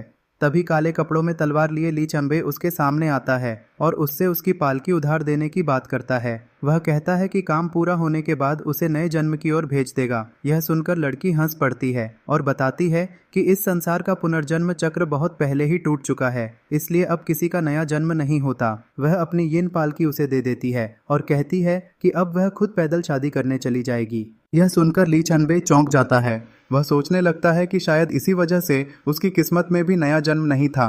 फिर वह अपनी घंटी हिलाकर घूमो कहता है। तुरंत सफ़ेद कपड़ों वाले भूत जैसे सेवक लाल पालकी उठाकर चलने लगते हैं। इसके बाद ली छियानबे और ये जिंग जंगल के पास खड़े दिखाई देते हैं। ली छियानबे कहता है कि अब सिटी लॉर्ड की हवेली वापस चलते हैं। दूसरी तरफ यू चिंगयांग जो 9th प्रिंस है एक कमरे में बैठकर स्क्रॉल पढ़ रहा होता है। वह खड़ा होकर ली चनबे का धन्यवाद करता है। फिर कहता है कि चूंकि सिटी लॉर्ड ये ने सीनियर ली को उसकी सुरक्षा की जिम्मेदारी दी है, इसलिए उसे सच्चाई जाननी चाहिए और पूछता है कि क्या वे अभी निकल रहे हैं। ली चनबे आंखें बंद करके कहता है कि जल्दी नहीं, क्योंकि वे लोग आ चुके हैं। तभी भूतों द्वारा उठाई गई पालकी घर के बाहर से गुजरती है। यह देखकर यू चिंगयांग और ये जिंग दोनों हैरान रह जाते हैं। इसी दौरान ये चंगजू वहां पहुंचता है और पूछता है कि क्या हुआ। तभी ली छियानबे अपने माथे पर पीला ताबीज लगाता है और उसकी आंखों से नीली रोशनी निकलने लगती है। यह देखकर ये जिंग भी घबरा जाती है। ली चनबे अपनी जादुई शक्ति से यू चिंगयांग की आभा छिपा देता है। पालकी के अंदर एक भूत संगीत बजा रहा होता है। यू चिंगयांग डरकर पूछता है कि क्या ये सचमुच भूत हैं। ली चनबे जवाब देता है कि ये सिर्फ छोटे मोटे भूत हैं जिन्हें सवारी के लिए बुलाया गया है। वह बताता है कि ताबीज ने उसकी ऊर्जा छिपा दी है, इसलिए अब वह पालकी में बैठ सकता है। जब यू चिंगयांग पालकी को देखता है तो ये जिंग बताती है कि यह शादी की पालकी है, जिसे सीनियर ली ने एक महिला भूत से लिया था, जिसकी आज रात शादी थी। ली चनबे चेतावनी देता है कि रास्ते में उसे अपनी सांस रोककर रखनी होगी, नहीं तो उसकी यांग ऊर्जा बाहर आ जाएगी। वह साफ कहता है कि उसके बाद उसकी जिंदगी और मौत उसकी अपनी किस्मत पर निर्भर होगी। यू चिंगयांग सहमति जताकर पालकी में बैठ जाता है। इसके बाद ली छियानबे घंटी बजाकर आगे बढ़ने का आदेश देता है। पालकी हवा में उड़ने लगती है। वह बताता है कि उन्हें इसे 30 ली दूर पाइन फॉरेस्ट तक सुरक्षित पहुंचाना है। ये जिंग पूछती है कि क्या उसे भी साथ जाना पड़ेगा। इस पर उसके पिता ये चेंगजू गुस्से में कहते हैं कि राजकुमार की सुरक्षा के लिए जाना ही होगा। ये जिंग परेशान होकर कहती है कि उनके पिता नहीं जानते कि यह सब कितना खतरनाक है। रास्ते में एक बूढ़ा आदमी छिपकर सब देख रहा होता है। वह एक संदेश लिखता है कि ये जिंग आधी रात को शहर से बाहर निकल चुकी है और उसके साथ एक रहस्यमयी आदमी भी है, लेकिन नाइन्थ प्रिंस का कोई पता नहीं चला। इसके बाद वह एक कबूतर उड़ाकर खबर भेज देता है। दूसरी तरफ ली छियानबे और ये जिंग घोड़ों पर सफर कर रहे होते हैं। उसी समय झील के किनारे जाओ चेंक्यू अपनी लाल तलवार साफ कर रहा होता है। वह किसी को बाहर आने के लिए कहता है और तभी टाइक्सुन शेंगजू उसके सामने आ जाता है। ताइचुन शेंगजू पूछता है कि जिक्सवेजे का हत्यारा उसके इलाके में क्या कर रहा है। जाओ चेंक्यू जवाब देता है कि उसका लक्ष्य कोई और है। ताइक्सुन शेंगजू उसे याद दिलाता है कि कुछ दिन पहले हुए संघर्ष में वह घायल हो चुका है और अगर वह चाहता तो अब तक उसे मार चुका होता। वह पूछता है कि आखिर वह किसका इंतजार कर रहा है। जाओ चियांक्यू अपनी तलवार बंद करते हुए कहता है कि उसका लक्ष्य आखिरकार सामने आ गया है। तभी दूर से वही भूतों वाली पालकी दिखाई देती है।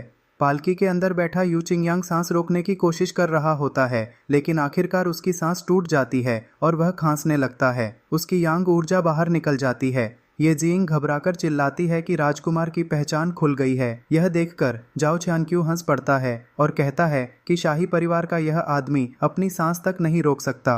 फिर जाओ चानक्यू अपनी तलवार निकालकर कहता है कि आखिरकार उसका लक्ष्य मिल गया। ये जिंग घबराकर बताती है कि यह जिक्सवेजे का सबसे खतरनाक हत्यारा है, जिसका स्तर तियांगंग रेल्म है और जिसके हाथ में प्रसिद्ध क्यूसा सोर्ड है।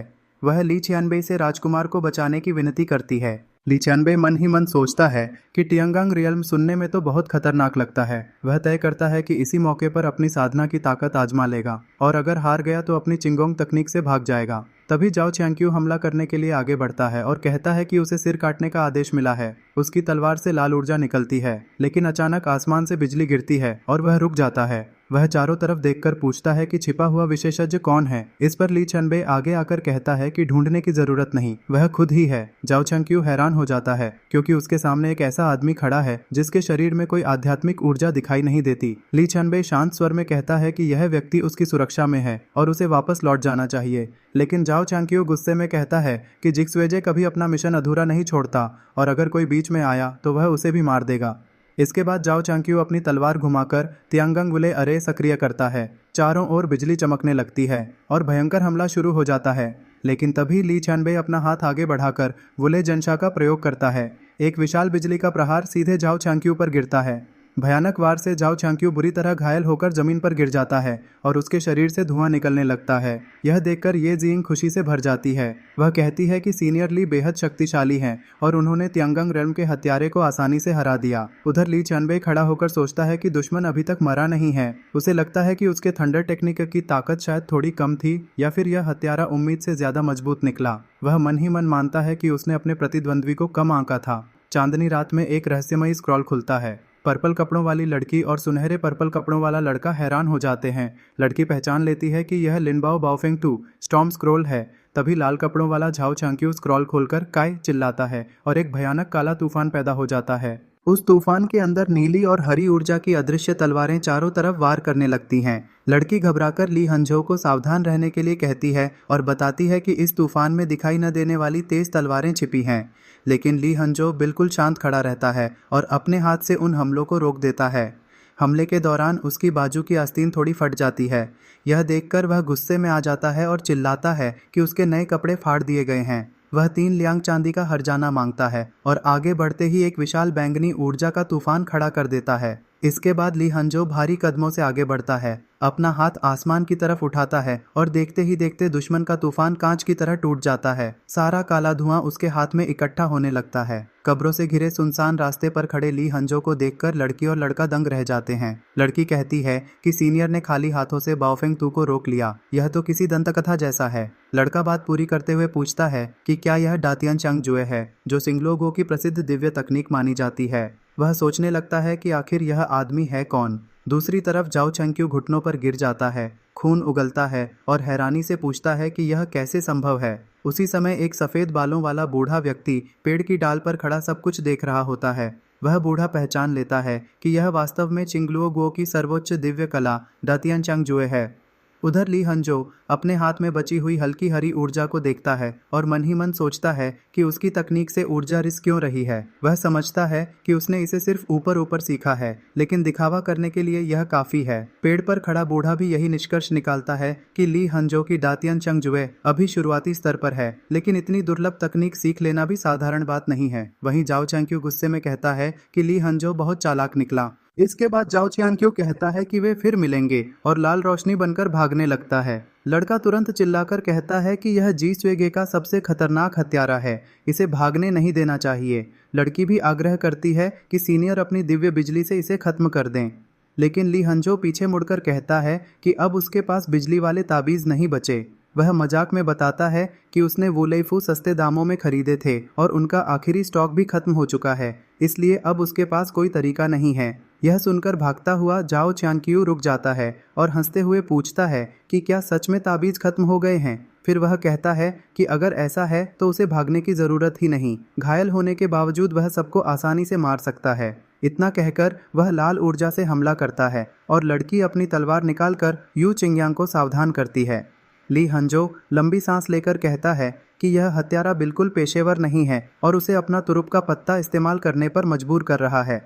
वह अपने काले थैले से एक चमकती हुई नीली कमल जैसी वस्तु निकालता है। जैसे ही जाओ चंक्यू उसे देखता है, वह डर से कांप उठता है और पहचान लेता है कि यह चेन मिंग गुइलियन है।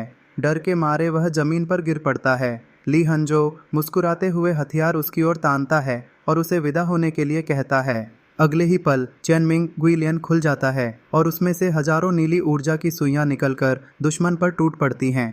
जाओ चंक्यू दर्द से चीखता है, जमीन पर मुंह के बल गिर जाता है और वहीं मर जाता है। उसके शरीर से खून बहने लगता है। हमले के बाद सारी नीली सुइयां वापस कमल के अंदर लौट आती हैं। ली हंझो खुद भी हैरान रह जाता है कि यह हथियार इतना खतरनाक निकला कि एक ही वार में दुश्मन को खत्म कर दिया। यह देखकर लड़का स्तब्ध रह जाता है। वह सोचता है कि ली हंझो आखिर हैं कौन, क्योंकि उन्हें डातियन चंग जुए भी आती है और उनके पास टांगमेन का सर्वोच्च हथियार भी मौजूद है। पेड़ पर खड़ा बूढ़ा भी डर जाता है और फैसला करता है कि इस आदमी से दुश्मनी नहीं लेनी चाहिए, फिर तुरंत वहां से उड़कर चला जाता है। इसके बाद ली हंझो लाश के पास जाता है और पूछता है कि इतनी सुनसान जगह पर किसी सरकारी अधिकारी को तो दिक्कत नहीं होगी। लड़का जवाब देता है कि मरने वाला जी श्वेगे का तियांगंग जिंग स्तर का हत्यारा था, इसलिए सरकार इस मामले में दखल नहीं देगी। यह सुनकर ली हंझो आराम से जम्हाई लेता है, फिर उसका थैला गिर जाता है और वह जमीन पर पड़ी तलवार उठा लेता है। वह कहता है कि यह बहुत अच्छी तलवार है और अच्छे दामों में बिकेगी। लड़की तुरंत उसे चेतावनी देती है कि यह साधारण तलवार नहीं है, यह अपने मालिक को पहचानती है और अगर पुराने मालिक की इच्छा न हो तो नए मालिक पर ही हमला कर देती है। तभी तलवार से लाल बिजली निकलती है, लेकिन जैसे ही ली हंझो उसे पकड़ता है, वह लाल ऊर्जा नीली रोशनी में बदल जाती है। तलवार की आत्मा मन ही मन खुश होकर कहती है कि ली हंझो की आध्यात्मिक शक्ति बहुत शुद्ध और स्वादिष्ट है। वह घोषणा करती है कि अब से ली हंझो ही उसके एकमात्र मालिक हैं। ली हंझो तलवार घुमाकर देखता है और कहता है कि यह तो बहुत बढ़िया और आसानी से चलने वाली तलवार है। लड़की यह देखकर पूरी तरह स्तब्ध रह जाती है। वह सोचती है कि एक पल में तियांगंग जिंग विशेषज्ञ का निशान मिटा देना किसी साधारण व्यक्ति का काम नहीं हो सकता, इसलिए सीनियर की शक्ति जरूर किसी दंतकथा के स्तर की है। इसके बाद दृश्य शाही महल की ओर बदल जाता है। एक भव्य कक्ष में सफ़ेद बालों वाला एक हिजड़ा बादशाह के सामने घुटनों के बल बैठा होता है। वह रिपोर्ट देता है कि दातियन चांगजुए फिर से दिखाई दी है। बादशाह कहता है कि दातियन चांगजुए और चेनमिंग गुइलियन दोनों अब ली हंजो नाम के व्यक्ति के पास हैं और पूछता है कि इस बारे में उसका क्या विचार है। हिजड़ा जवाब देता है कि शिंगलुओ के बचे हुए लोगों में इस तकनीक को जानने वाले बहुत कम हैं, इसलिए ली हंजो का संबंध जरूर शिंगलुओ से होगा। वह यह भी बताता है कि टांगमैन साम्राज्य का महत्वपूर्ण सहयोगी रहा है और उसका सबसे बड़ा खजाना अब एक चिंगलुओ व्यक्ति के हाथ में पहुंच चुका है। हिजड़ा आगे चिंता जताता है कि कहीं टांगमैन ने अपने इरादे तो नहीं बदल लिए और किसी विद्रोह की तैयारी तो नहीं कर रहा। फिर वह पूछता है कि ली हंजो के साथ क्या किया जाए और क्या लॉन्ग युआन वे को भेजकर उसे गिरफ्तार कर लिया जाए। लेकिन बादशाह शांत स्वर में कहता है कि ली हंजो का संबंध चंगशेंग वान से है, इसलिए फिलहाल उसे उसके हाल पर छोड़ दिया जाए। वह अपना आदेश दोहराता है कि अभी उसके खिलाफ कोई कार्रवाई नहीं की जाएगी। महल से बाहर निकलते समय हिजड़ा मन ही मन सोचता है कि पहले ऐसे मामलों में बादशाह तुरंत सजा देते थे, लेकिन इस बार उन्होंने ली हंजो को छोड़ दिया। वह समझ नहीं पाता कि बादशाह आखिर क्या सोच रहे हैं। तभी पीछे से एक डरावनी हंसी की आवाज़ गूंजती है। ली हंजो बहुत खुश होकर चांदी के बड़े ढेर को गिन रहा होता है। वह बताता है कि उसके पास पूरे 7 लाख लियांग चांदी हो चुके हैं। खुशी में वह नोट हवा में उछालता है और कहता है कि वह एक ही रात में अमीर बन गया है। इसके बाद वह कमरे से बाहर निकलकर टूटे फूटे आंगन में आता है।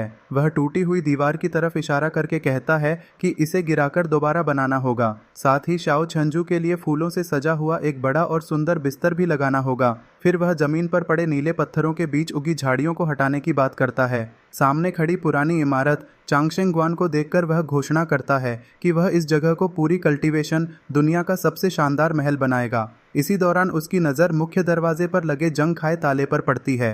वह सोचता है कि यह दरवाज़ा हमेशा बंद क्यों रहता है और आखिर चांगशेंग ग्वान किसकी पूजा करता है। तभी छोटा शिष्य डोंगयुए दौड़ता हुआ आता है और अपने शिशु यानी मार्शल अंकल से पूछता है कि वह यहाँ क्या कर रहे हैं। डोंगयुए बताता है कि जब से उनके शिफू गायब हुए हैं और पैसे खत्म हो गए हैं, तब से यह दरवाज़ा बंद पड़ा है। ली हांजो कहता है कि वह अंदर जाकर देखना चाहता है और चाबी मांगता है, लेकिन डोंगयुए सिर खुजाते हुए बताता है कि चाबी डा शिक्स्योंग के पास है, जो प्रशिक्षण के लिए बाहर गया हुआ है और अभी तक वापस नहीं लौटा। यह सुनकर ली हांजो नाराज होकर कहता है कि जब तक वह लौटेगा तब तक बहुत देर हो जाएगी। इसके बाद ली हंजो अपनी काली और लाल तलवार निकालता है और एक ही बार में जंग लगा ताला तोड़ देता है। तलवार देखकर डोंगयुए हैरान हो जाता है और कहता है कि यह तलवार बहुत शानदार है, लेकिन इसका डिज़ाइन कहीं देखा हुआ लगता है। जब डोंगयुए सोचने में लगा होता है, तब ली हंजो दोनों हाथों से बड़े दरवाजे को धक्का देकर खोल देता है। दरवाजा खुलते ही अंदर से धूल और धुआं बाहर निकलता है। हॉल के अंदर हर तरफ मकड़ी के जाले लगे होते हैं और बीच में एक विशाल मूर्ति खड़ी होती है। मूर्ति एक मुस्कुराते हुए बूढ़े आदमी की होती है, जो होंठों पर उंगली रखकर चुप रहने का संकेत दे रहा होता है। ली हंजो अंदर जाता है और जैसे ही वह मूर्ति का चेहरा ध्यान से देखता है, उसकी आंखें हैरानी से फैल जाती हैं। वह अपने हाथों से आंखें मलता है और अविश्वास में कहता है, हे भगवान, यह बूढ़ा आदमी। तभी डोंगयुए अंदर आता है और पूछता है कि आखिर क्या हुआ। वह बताता है कि यह उनके पूर्वज गुरुजूशी ये की मूर्ति है। तब ली हंजो गुस्से और हैरानी में पूछता है कि इस व्यक्ति का नाम क्या है। डोंगयुए मुस्कुराकर बताता है कि उनका नाम ली चिंगफेंग है, जिन्हें चिंगफेंग दाओजू कहा जाता था और वे अपने समय के सबसे महान व्यक्ति माने जाते थे। यह सुनते ही ली हंजो का चेहरा बदल जाता है। उसे पृथ्वी पर बिताया हुआ समय याद आता है, जहां एक बूढ़े आदमी ने उसे बेईदीजुए सिखाया था। उस बूढ़े का नाम भी ली चिंगफेंग ही था। गुस्से में वह मूर्ति की तरफ देखकर चिल्लाता है कि उस बूढ़े ने सब कुछ पहले से योजना बनाकर रखा था और उसे इस सुनसान जगह पर फंसा दिया। फिर वह जोर से चिल्लाता है, मेरे 30 मिलियन वापस करो। डोंगयुए घबरा जाता है और पूछता है कि क्या शिशु ठीक हैं। तब ली हंजो खुद को संभालकर उससे पूछता है कि क्या वह भी बेईदीजुए की साधना करता है। डोंगयुए हाँ में जवाब देता है और बताता है कि यह बहुत ऊंची श्रेणी की तकनीक है, लेकिन दुनिया बदलने और आध्यात्मिक ऊर्जा खत्म होने के बाद अब लोग केवल जनची ही पैदा कर सकते हैं। यह सुनकर ली हंजो अचानक उसके कंधे पर हाथ रखता है और कहता है कि अपनी ऊर्जा चलाकर दिखाओ। डोंगयुए आंखें बंद करके अपनी शक्ति चलाता है।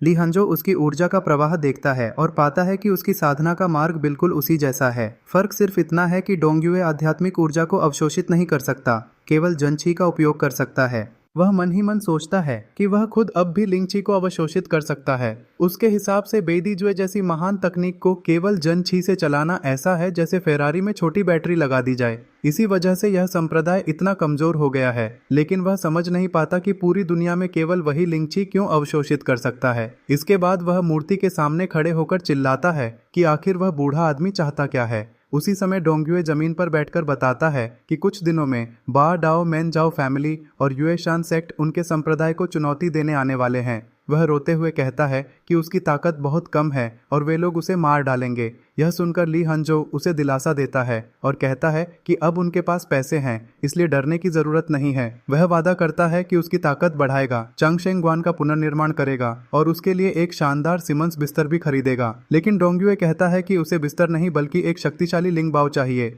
वह बताता है कि शेंजी चेंबर ऑफ कॉमर्स में उसने शीहुन लिंग नाम की एक अद्भुत घंटी देखी है।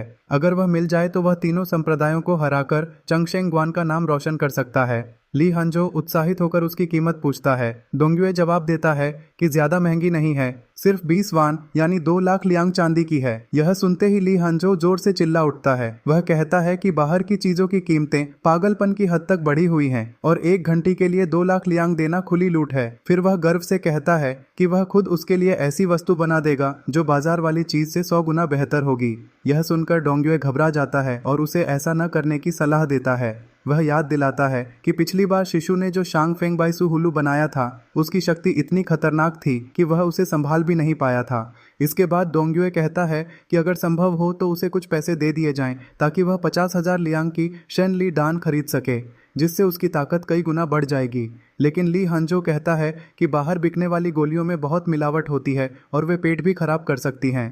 इसी दौरान दृश्य बदल जाता है। एक अंधेरे कमरे में लंबी सफेद दाढ़ी वाला लाओजू बैठा होता है और उसके सामने एक व्यक्ति सम्मान से झुकता है। लाओजू उसे एक गुप्त रिपोर्ट पढ़ने के लिए देता है। रिपोर्ट पढ़ते हुए क्यर बताता है कि जाओ चेंक्यू की मौत चेनमिंग गुई लियन से हुई है और हत्यारा शिंगलुओ गो की दिव्य कला डातियन चंग जुए भी जानता है। यह खबर सीधे महल से आई है। यह सुनकर क्यर चिंतित हो जाता है। वह कहता है कि जाओ चेंक्यू को टांगमेन के हथियार से मारा गया और हत्यारे को शिंगलुओ की दिव्य कला भी आती है। अगर सम्राट को शक हो गया कि टांगमेन और शिंगलुओ मिल गए हैं तो यह देशद्रोह माना जाएगा। फिर वह पूछता है कि रिपोर्ट में हत्यारे का नाम क्यों छिपाया गया है। लाओजू शांत स्वर में जवाब देता है कि सम्राट जो चाहता है वही लोग जान पाते हैं और जिसे वह छिपाना चाहता है उसे कोई नहीं खोज सकता। इसके बाद लाओजू कहता है कि सम्राट ने अब तक किसी को पूछताछ के लिए नहीं भेजा। इसका मतलब या तो उन्हें इस मामले की परवाह नहीं है या फिर वे टैंगमैन को खत्म करने की तैयारी कर रहे हैं। यह सुनकर क्वेर कहता है कि उन्हें चुप नहीं बैठना चाहिए और टैंगमैन के सभी प्रमुख लोगों को इकट्ठा करके तैयारी शुरू कर देनी चाहिए। लेकिन उसकी यह बात सुनते ही लाओजू भड़क उठता है। उसके शरीर से गहरी बैंगनी ऊर्जा निकलती है और वह गरज कर पूछता है, क्या तुम विद्रोह करना चाहते हो? भारी दबाव के कारण क्यर तुरंत जमीन पर झुक जाता है। उसके चेहरे पर पसीना आ जाता है और वह डरते हुए कहता है कि उसकी ऐसी कोई मंशा नहीं थी, वह बस अपनी राय दे रहा था। सेक्ट का एक सदस्य अपने लाओजू के सामने घुटनों के बल बैठकर कहता है कि अगर बादशाह टांग सेक्ट के खिलाफ कोई कदम उठाते हैं तो उनके हजारों शिष्य चुपचाप मौत का इंतजार नहीं कर सकते। इस पर लाओजू उसे समझाते हैं कि मौजूदा बादशाह बहुत चालाक और गहरी सोच वाला इंसान है। जब तक उसे कोई पक्का सबूत नहीं मिलता वह इतनी आसानी से टांग सेक्ट के खिलाफ कार्रवाई नहीं करेगा। इसके बाद वह शिष्य पूछता है कि उनके खोए हुए कियानमिंग गुइलियन का क्या होगा। वह सुझाव देता है कि तुरंत लोगों को बैयून सिटी भेजकर उस खजाने को वापस ले आना चाहिए। यह सुनकर लाओजू गुस्से में सामने रखी शतरंज की बिसात तोड़ देते हैं और कहते हैं कि यह बहुत बेवकूफ़ी होगी। वह समझाते हैं कि झाओ कियांचिऊ अभी अभी मारा गया है और उसका कातिल शायद शिंगलुओ के बचे हुए लोगों में से है। अगर अभी टांग सेक्ट खुलेआम कियानमिंग गुइलियन वापस लेने जाता है तो शाही परिवार को साफ पता चल जाएगा कि टांग सेक्ट और शिंगलुओ का आपस में संबंध है। लाओजू पूछते हैं कि क्या वह टांग सेक्ट को बर्बाद करवाना चाहता है। शिष्य तुरंत अपनी गलती मानकर फिर से घुटनों पर बैठ जाता है। लाओजू सोचते हैं कि फिलहाल कियानमिंग गुइलियन उस रहस्यमयी व्यक्ति के पास ही रहने देना बेहतर है, लेकिन वह सोचते रहते हैं कि आखिर वह इंसान है कौन। दूसरी तरफ एक युवा लड़का अपने कमरे में एक बड़े हरे चमकते कड़ाहे से निकली 3 लाल रंग की गोलियां हाथ में लेता है।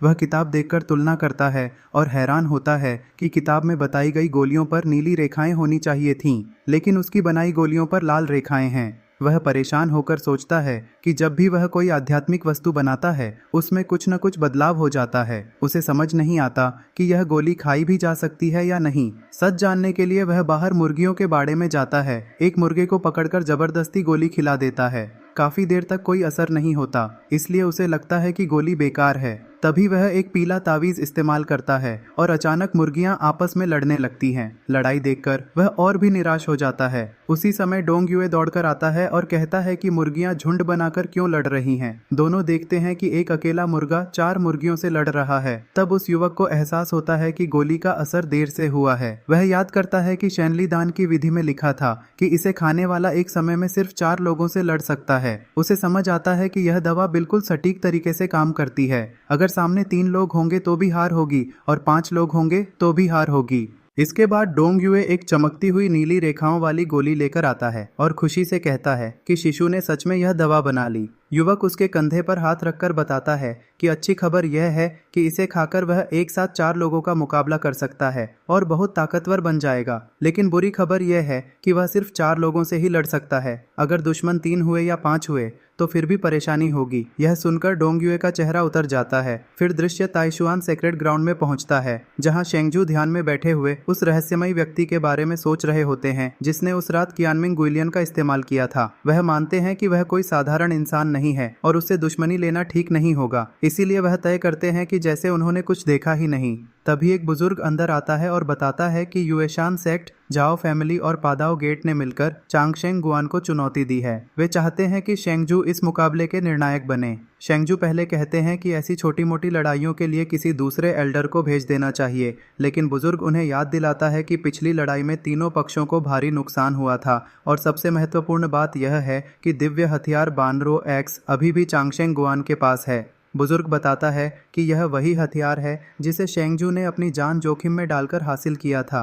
अगर वह खुद वहां जाएंगे तो शायद चांगशेंग गुआन के लोग चुपचाप हथियार वापस कर देंगे।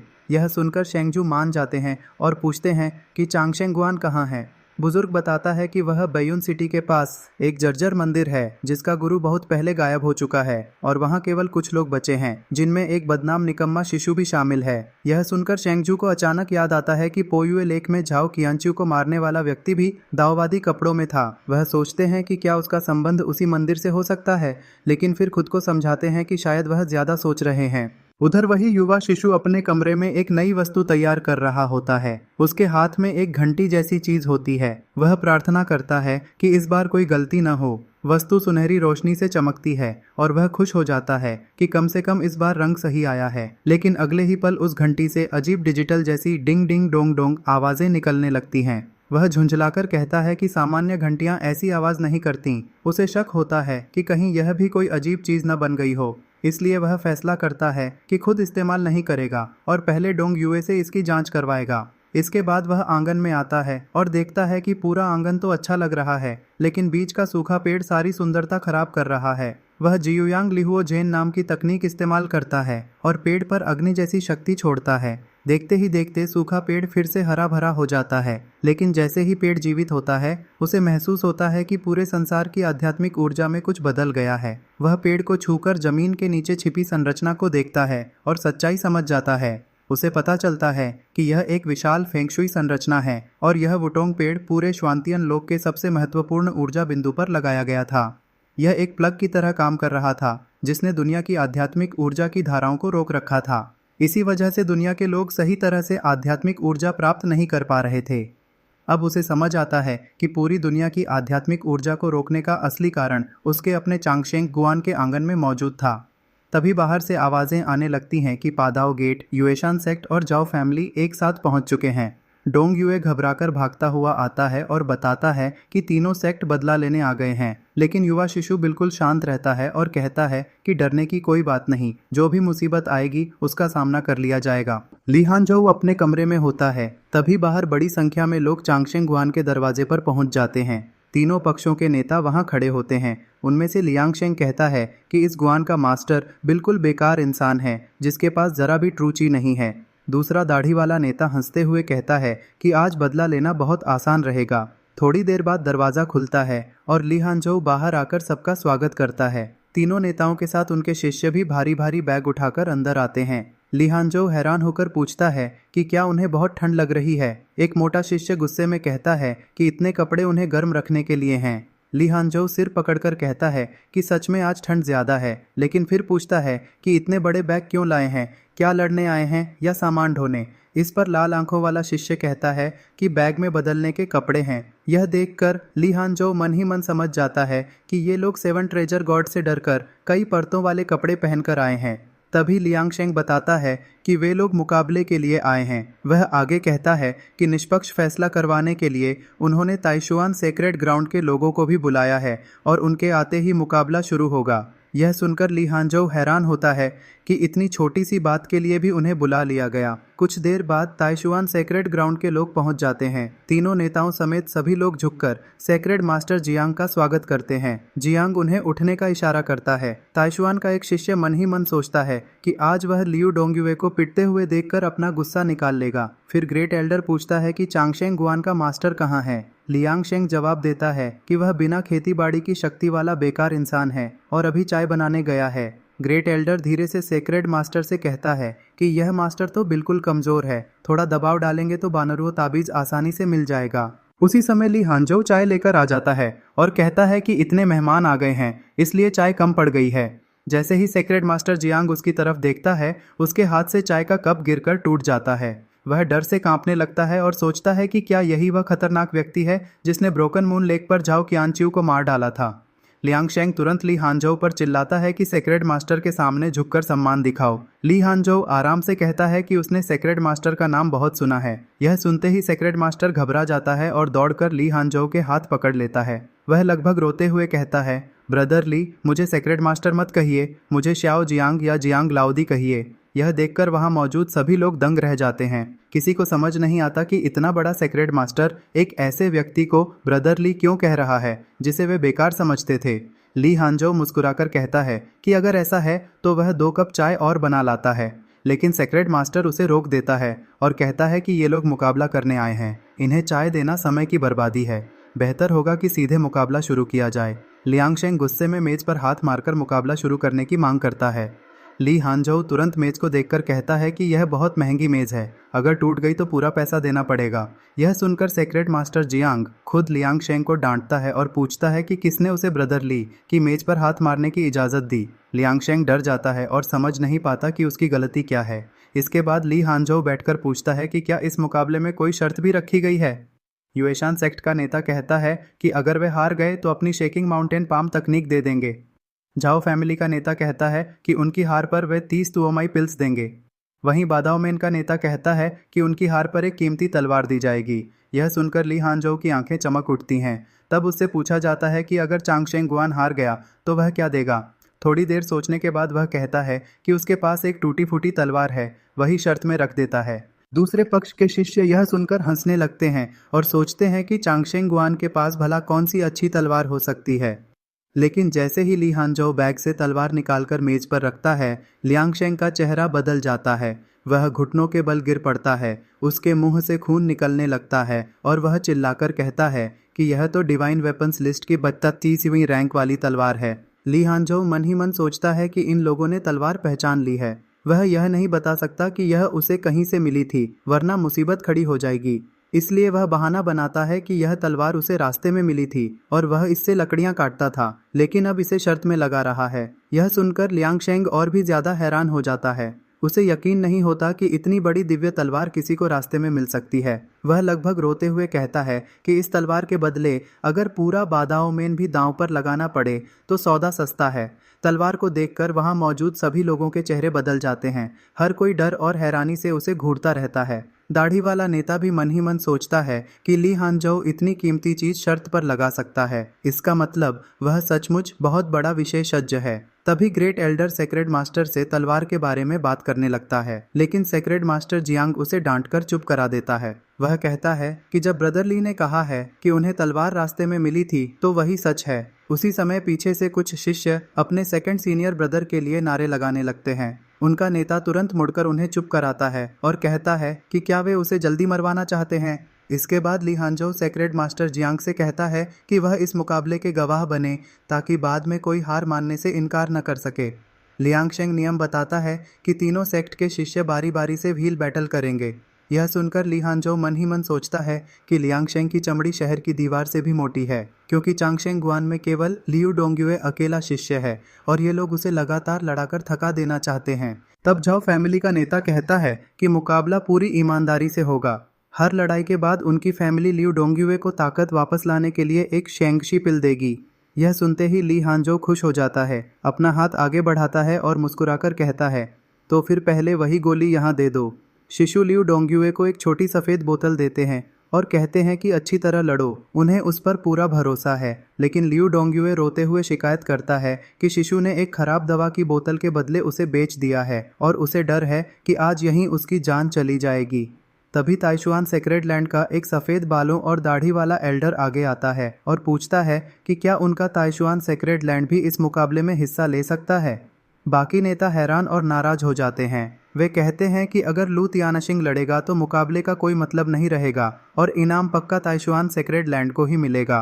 एल्डर हाथ हिलाकर कहते हैं कि उन्हें इनाम नहीं चाहिए, उन्हें सिर्फ वह कुल्हाड़ी चाहिए जो चांगशेंग गुआन ने जीती थी। शिशु मजाक उड़ाते हुए कहता है कि उस लकड़ी काटने वाली बेकार कुल्हाड़ी के लिए कोई समस्या नहीं है, वह तैयार है।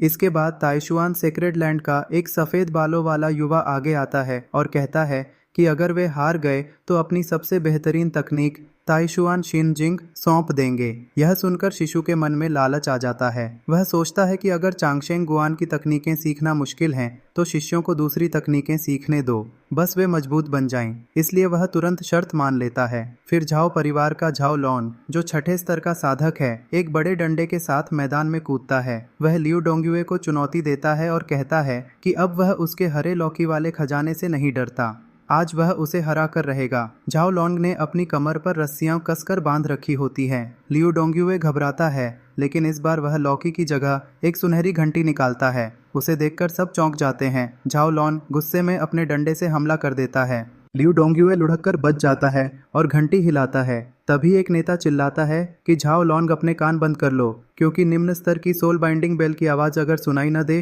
तो उसका असर नहीं होता। झाओ लॉन्ग हंसते हुए दोनों कान बंद कर लेता है। घंटी पर बने चेहरे की आंखें लाल चमकने लगती हैं और एक अजीब सी आवाज़ फैलती है। बाकी लोग परेशान हो जाते हैं, लेकिन झाओ लॉन्ग हंसता रहता है। झाओ लॉन्ग आसमान की तरफ देखकर कहता है कि यह बेकार घंटी उस पर कोई असर नहीं कर रही। जैसे ही इसकी सीमा खत्म होगी वह लियू डोंगयुए को मार देगा। लेकिन अचानक उसके चेहरे का रंग बदल जाता है। वह अपना पेट पकड़कर दर्द से तड़पता हुआ एक बड़े पेड़ की ओर भागता है। वह सबको रास्ते से हटने के लिए कहता है और अपनी पैंट खोलने की कोशिश करता है, लेकिन चिल्लाता है कि यह खुल ही नहीं रही।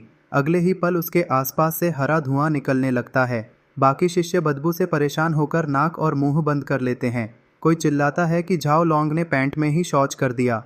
यह सुनकर सब उसका मजाक उड़ाने लगते हैं। झाओ लॉन्ग पेड़ के पास जमीन पर पड़ा रो रहा होता है और उसके मुंह से खून निकल रहा होता है। वह कहता है कि जैसे ही यह बदतमीज घंटी बजती है उसके पेट में भयानक दर्द शुरू हो जाता है और वह खुद को रोक नहीं पाता।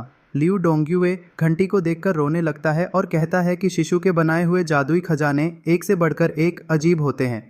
एक शिष्य नाक बंद करके कहता है कि यह कैसा गंदा और घटिया खजाना है। बाकी लोग भी शिकायत करते हैं कि यह बहुत गंदा मुकाबला है और इसमें कोई मार्शल नैतिकता नहीं है।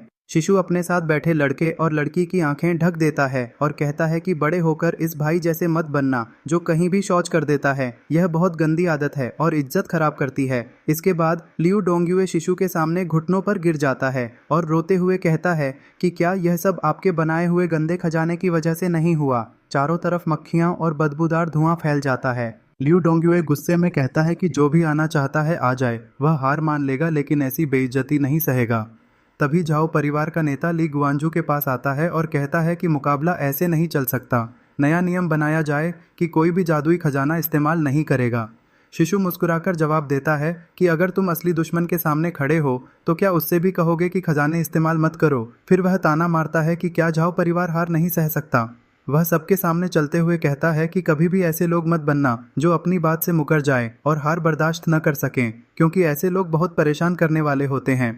तभी भूरे कवच वाला एक और मास्टर आगे आता है और कहता है कि वे यहाँ चांगशेंग गुआन की मार्शल आर्ट्स देखने आए हैं। इन अजीब खजानों से कोई कुछ सीख नहीं पा रहा, इसलिए सबको अपनी असली ताकत से लड़ना चाहिए। शिशु थोड़ा नाराज होकर कहता है कि क्या उनके खजाने पर्याप्त अनुभव नहीं थे। फिर वह मान जाता है और कहता है कि ठीक है, ताकि कोई यह न कहे कि हम ज्यादती कर रहे हैं, अब खजाने इस्तेमाल नहीं होंगे, लेकिन तुरंत हाथ आगे बढ़ाकर कहता है, चलो अब इनाम दो। झाओ परिवार का नेता हैरान हो जाता है। शिशु याद दिलाता है कि झाओ परिवार एक मुकाबला हार चुका है और अब उन्हें तुओमाईदान की बोतल देनी होगी। झाओ नेता गुस्से में सफेद बोतल उसकी तरफ फेंक देता है। शिशु कहता है कि अगर आगे लड़ना है तो नई शर्त लगानी होगी। तब झाओ नेता एक चमकदार लाल डिब्बा निकालता है और पूछता है कि क्या डिंगफेंग गुकाओ पर्याप्त होगा।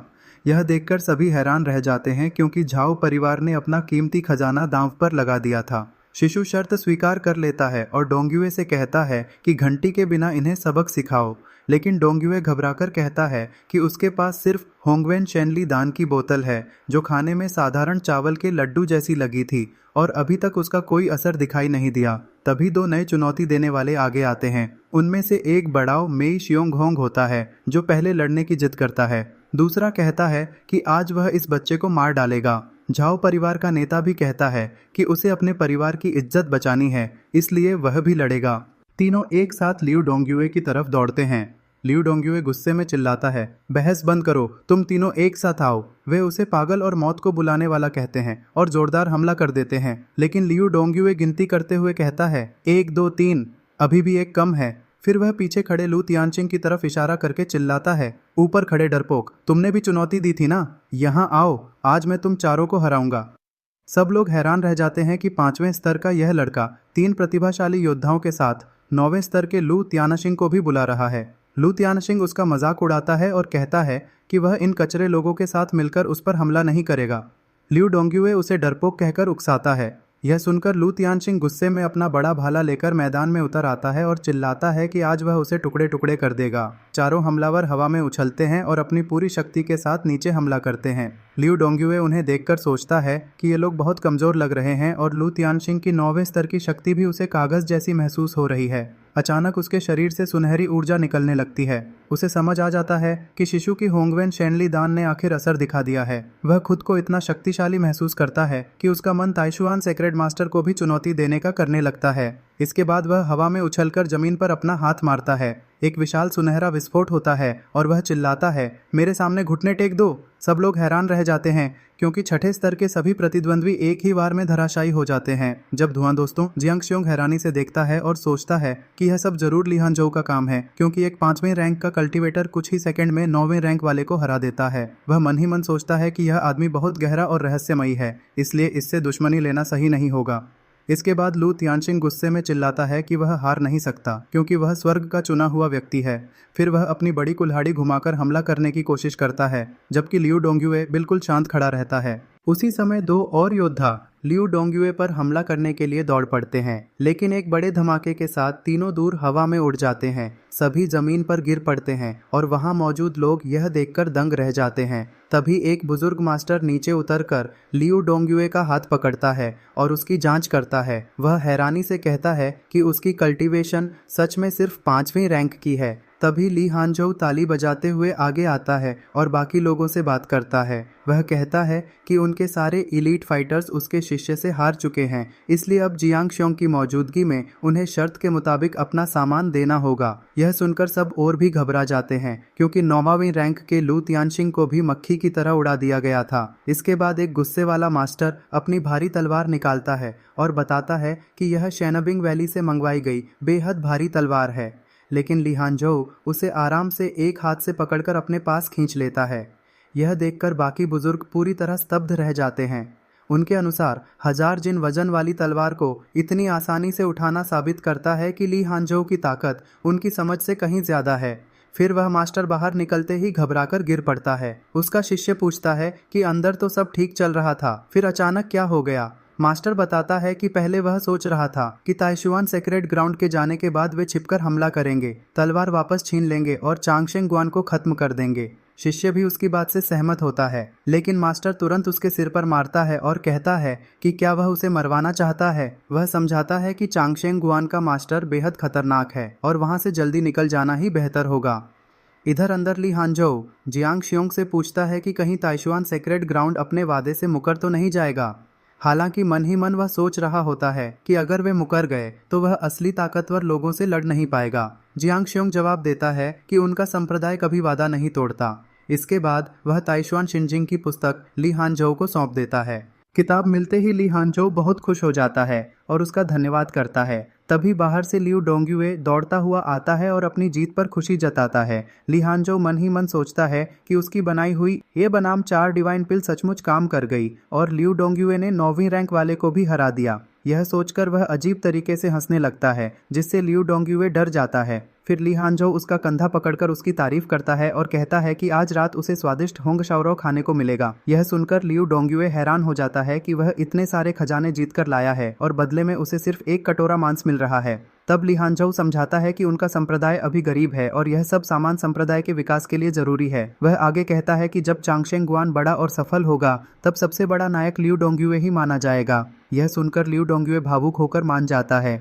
इसके बाद ली हानझोउ घोषणा करता है कि चांगशेंग गुआन पूरी दुनिया को चुनौती देगा और अगले दिन से निमंत्रण भेजे जाएंगे। यह सुनकर लिू डोंगयुए पूरी तरह चौंक जाता है। फिर ली हानझोउ नियम बताता है कि चुनौती देने वाले 4 लोगों की टीम में आएंगे, बराबर कीमत का खजाना दांव पर लगाएंगे और अगर चांगशेंग गुआन हार गया तो वह क्यूजांग तलवार दे देगा। वह लिू डोंगयुए को भरोसा दिलाता है कि दिव्य गोली की वजह से उसे कोई खतरा नहीं है और उसे तैयारी करने भेज देता है। अकेला रह जाने के बाद लिू डोंगयुए रोने लगता है और सोचता है कि उसका शिशु उसे शिष्य नहीं बल्कि पैसे कमाने की मशीन की तरह इस्तेमाल कर रहा है। दूसरी तरफ ली हानझोउ पुस्तकालय में बैठकर किताबें देखने लगता है। वह देखता है कि क्यूजांग तलवार दिव्य हथियारों की सूची में 82वें स्थान पर है।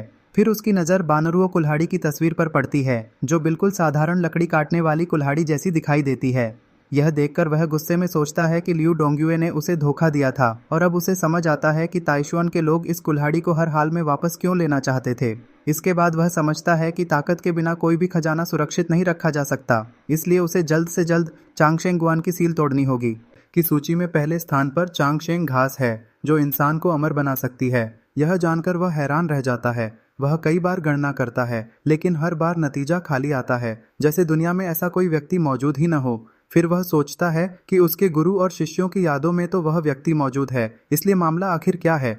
उधर बाहर पूरे इलाके में चर्चा फैल जाती है कि चांगशेंग गुआन ने पूरी दुनिया को चुनौती दे दी है। लोग कहते हैं कि लिू डोंगयुए ने शायद लू तियानशिंग को हराकर खुद को बहुत बड़ा समझ लिया है, जबकि उसने अभी असली प्रतिभाशाली योद्धाओं का सामना ही नहीं किया। कुछ लोग बताते हैं कि जुएचिंग घाटी की जुएचिंग शियानजी भी बैयुन सिटी पहुंच चुकी है, जिसने कम उम्र में ही 9वीं रैंक हासिल कर ली है। इसके अलावा नई पीढ़ी के कई बड़े प्रतिभाशाली योद्धा और 3 बड़े संप्रदायों के शिष्य भी चुनौती में हिस्सा लेने के लिए बैयुन सिटी की ओर आ रहे हैं। यह सुनकर लोग उत्साहित हो जाते हैं और कहते हैं कि अब तो यहाँ बहुत बड़ा तमाशा और मुकाबला देखने को मिलेगा। इसी दौरान 2 लड़कियां आपस में बात करती हैं। पहली लड़की कहती है कि चांगशेंग गुआन की वजह से बैयुन सिटी में अचानक बहुत हलचल मच गई है और सब लोग इसी की चर्चा कर रहे हैं। वह आगे कहती है कि इतने छोटे से संप्रदाय से लिू डोंगयुए जैसा व्यक्ति निकल आया है, जो खुद को सबसे मजबूत साबित करने की कोशिश कर रहा है। दूसरी लड़की जवाब देती है कि असली ध्यान देने वाली बात लिू डोंगयुए नहीं बल्कि ली हानझोउ है, क्योंकि वही सबसे ज्यादा खतरनाक और रहस्यमयी व्यक्ति दिखाई देता है। जुएचिंग शियानजी नाम की एक बैंगनी बालों और बैंगनी आंखों वाली लड़की सोचती है कि आखिर ली हानझोउ कौन सा बड़ा खेल खेल रहा है। दूसरी तरफ हाथ में पंखा लिए एक लड़की लू तियानशिंग की हार और जुएचिंग शियानजी का जिक्र करती है।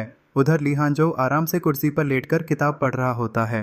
तभी एक शिष्य भागते हुए आता है और बताता है कि किसी ने लिू डोंगयुए को चुनौती दी है और वे क्यूजांग तलवार जीतकर ले जाना चाहते हैं। यह सुनते ही ली हानझोउ की आंखों में पैसों के निशान चमकने लगते हैं और वह खुश हो जाता है कि नया कारोबार आ गया है। तभी यानहुआंग सिटी की यान फैमिली का ताकतवर मुखिया अपने शिष्यों के साथ आता है और लिू डोंगयुए को चुनौती देने की बात करता है। यान फैमिली का मुखिया कहता है कि उसने सुना है कि लिू डोंगयुए अकेले 4 लोगों से लड़ सकता है, इसलिए वह क्यूजांग तलवार पर शर्त लगाना चाहता है। ली हानझोउ तलवार मेज पर रखता है और कहता है कि यान फैमिली को भी बराबर की कीमत की शर्त लगानी होगी।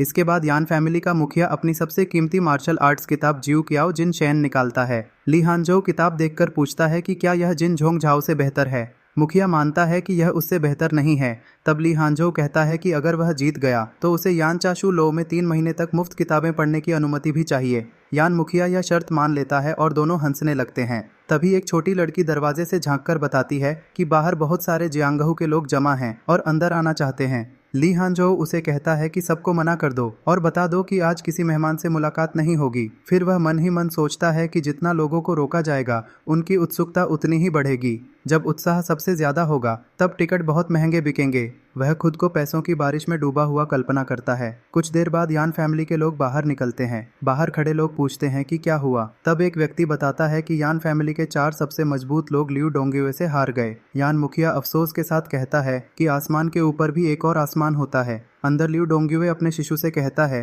कि उसने उनकी बनाई हुई दिव्य शक्ति वाली गोली खाई और आसानी से 4 लोगों को हरा दिया, लेकिन फिर भी शिशु खुश नहीं दिख रहे। इस पर ली हानझोउ उससे ताइशुआन शिनजिंग के बारे में पूछता है। लियू डोंगयुए बताता है कि उसने इसकी पहली परत पूरी कर ली है और जल्द ही 6ठे स्तर पर पहुंचने वाला है। इसके बाद ली हानझोउ उसे चांगशेंग सेक्ट की दाव कला दिखाने के लिए कहता है।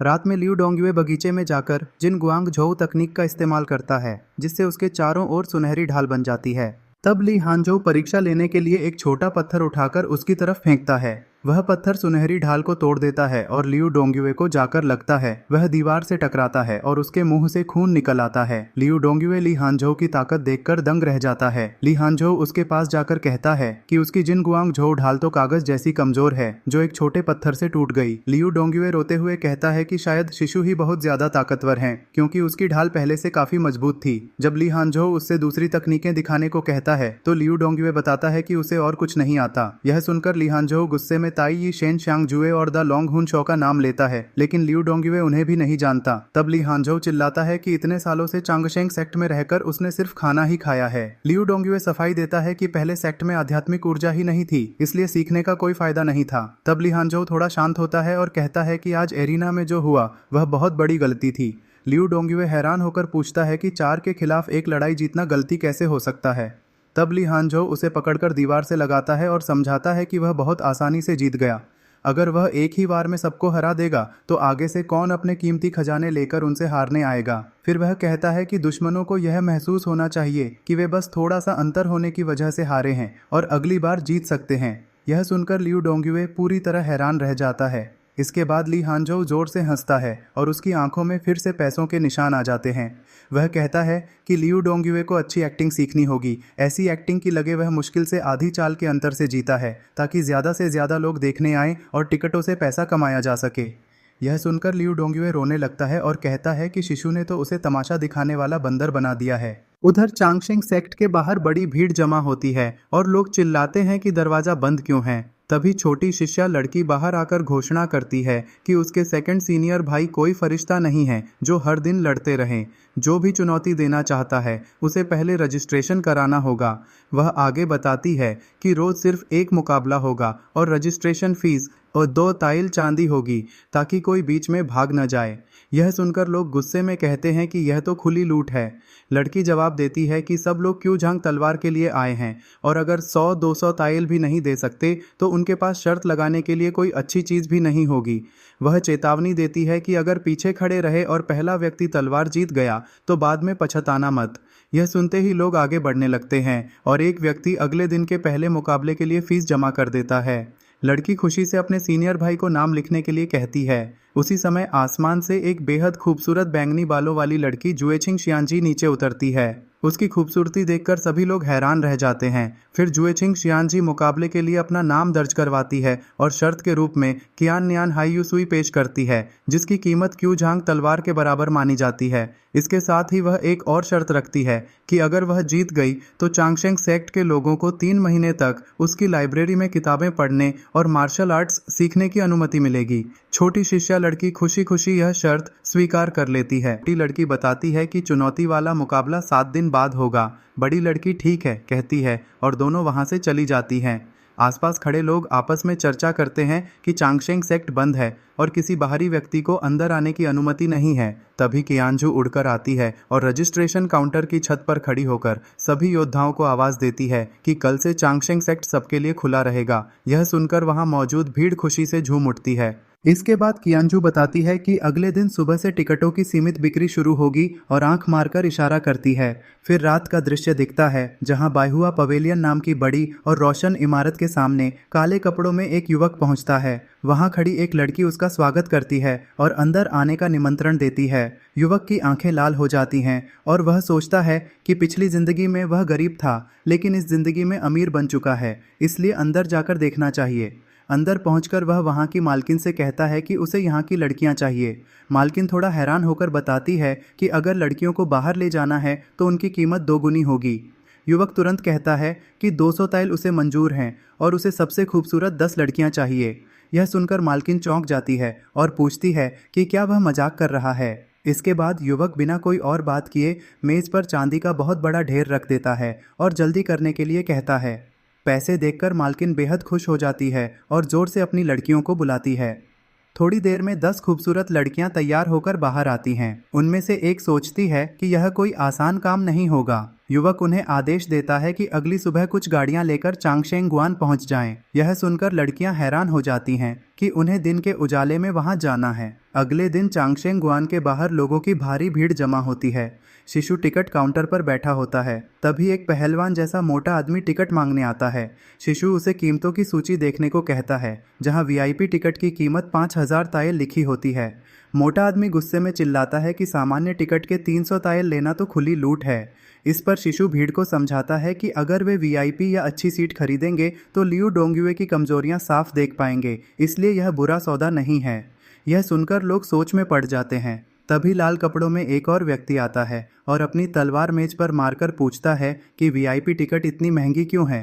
शिशु आराम से जवाब देता है कि किसी पर कोई दबाव नहीं है, चाहे तो वह 300 ताइल वाली टिकट खरीद सकता है। फिर शिशु कहता है कि वीआईपी टिकट आम लोगों के लिए नहीं बल्कि बड़े लोगों के लिए है। इस पर वह आदमी बताता है कि वह कोई साधारण व्यक्ति नहीं बल्कि मशहूर होंगचेन दाओ शियाशियायान है। यह सुनते ही शिशु तुरंत सम्मान दिखाने का नाटक करता है और कियांजू से कहता है कि सीनियर शियायान को वीआईपी टिकट दी जाए क्योंकि वे खास मेहमान हैं। कियांजू मुस्कुराते हुए टिकट देती है और 5000 तायरैली थी। अपनी प्रतिष्ठा के कारण शियायान फंस जाता है और मजबूरी में पैसे निकालने लगता है। इसके बाद शिशु सबके सामने उसकी तारीफ करता है कि उसने वीआईपी टिकट खरीदी है।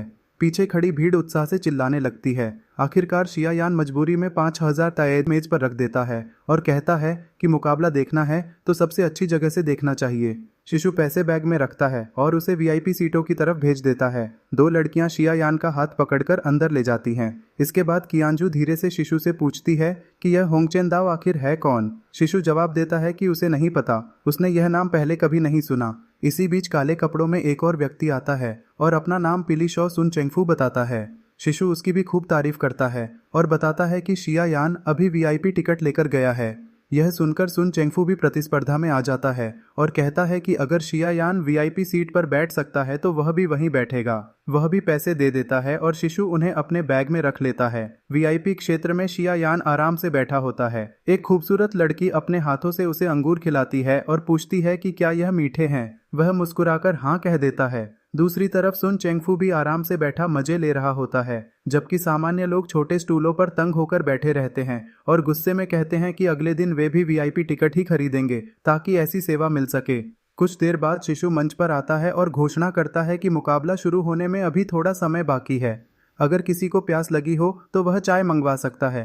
तभी एक पहलवान गुस्से में चाय मांगता है। एक नौकरानी बताती है कि साधारण चाय 1 ताइल, मध्यम श्रेणी की चाय 50 ताइल और उच्च श्रेणी की चाय 300 ताइल की है। यह सुनकर आदमी हैरान होकर कहता है कि यह तो डकैती है। नौकरानी जवाब देती है कि सस्ती वाली तो बिल्कुल सामान्य चाय है। फिर वह समझाती है कि मध्यम श्रेणी की चाय शरीर को ठंडा रखती है, जबकि 300 ताइल वाली रेनशेंग बाईवई उनके पूर्वजों की खास चाय है जिसे उन्होंने कभी ग्रैंड मास्टर के साथ बैठकर पिया था। नौकरानी आगे कहती है कि इस चाय की असली कीमत केवल बड़े दिल वाले लोग ही समझ सकते हैं। फिर वह शियायान के पास जाकर कहती है कि उनके जैसे महान वरिष्ठ व्यक्ति साधारण चाय नहीं पिएंगे बल्कि पूर्वजों वाली खास चाय ही पसंद करेंगे। अपनी प्रतिष्ठा बनाए रखने के लिए शियायान फिर से 2 कप महंगी चाय का ऑर्डर दे देता है। इसके बाद वह और सुन चेंगफू चाय पीने लगते हैं। सुन चेंगफू पूछता है कि चाय कैसी है। इस पर शियायान अभिनय करते हुए कहता है कि पहले यह थोड़ी कड़वी लगती है लेकिन बाद में मीठी हो जाती है, बिल्कुल जिंदगी के उतार चढ़ाव की तरह। वह आगे कहता है कि उसे ऐसा महसूस हो रहा है जैसे 1000 साल पहले के पूर्वज उसके सामने बैठे हों। सुन चेंगफू भी तुरंत सहमति जताता है और कहता है कि वे दोनों बड़े दिल वाले लोग हैं। दूसरी तरफ कियांजू अपने शिशु से पूछती है कि इतनी महंगी बिक रही चाय क्या वही सस्ती चाय की पत्तियां नहीं हैं जो शहर में आसानी से मिल जाती हैं। शिशु मुस्कुराकर हाँ कह देता है। फिर कियांजू पूछती है कि मध्यम श्रेणी वाली चाय ठंडी क्यों लगती है। शिशु बताता है कि उसने उसमें पहाड़ से तोड़े गए पुदीने के पत्ते डाल दिए थे, इसलिए लोगों को लगता है कि उसमें कोई खास औषधीय गुण है। जब कियांजू पूछती है कि 300 ताइल वाली चाय इतनी कड़वी क्यों है, तो शिशु बताता है कि उसने उसमें थोड़ा मुलेठी का पाउडर मिला दिया था ताकि अमीर लोगों से ज़्यादा पैसे कमाए जा सकें। यह सुनकर कियांजू हैरान हो जाती है कि इतनी सस्ती चाय में थोड़ा पाउडर मिलाकर उसे 300 ताइल में बेचा जा रहा है और ऊपर से पूर्वजों का नाम भी इस्तेमाल किया जा रहा है। वह कहती है कि लोग कड़वाहट से मुंह बना रहे हैं, फिर भी आंखें बंद करके उसकी तारीफ कर रहे हैं।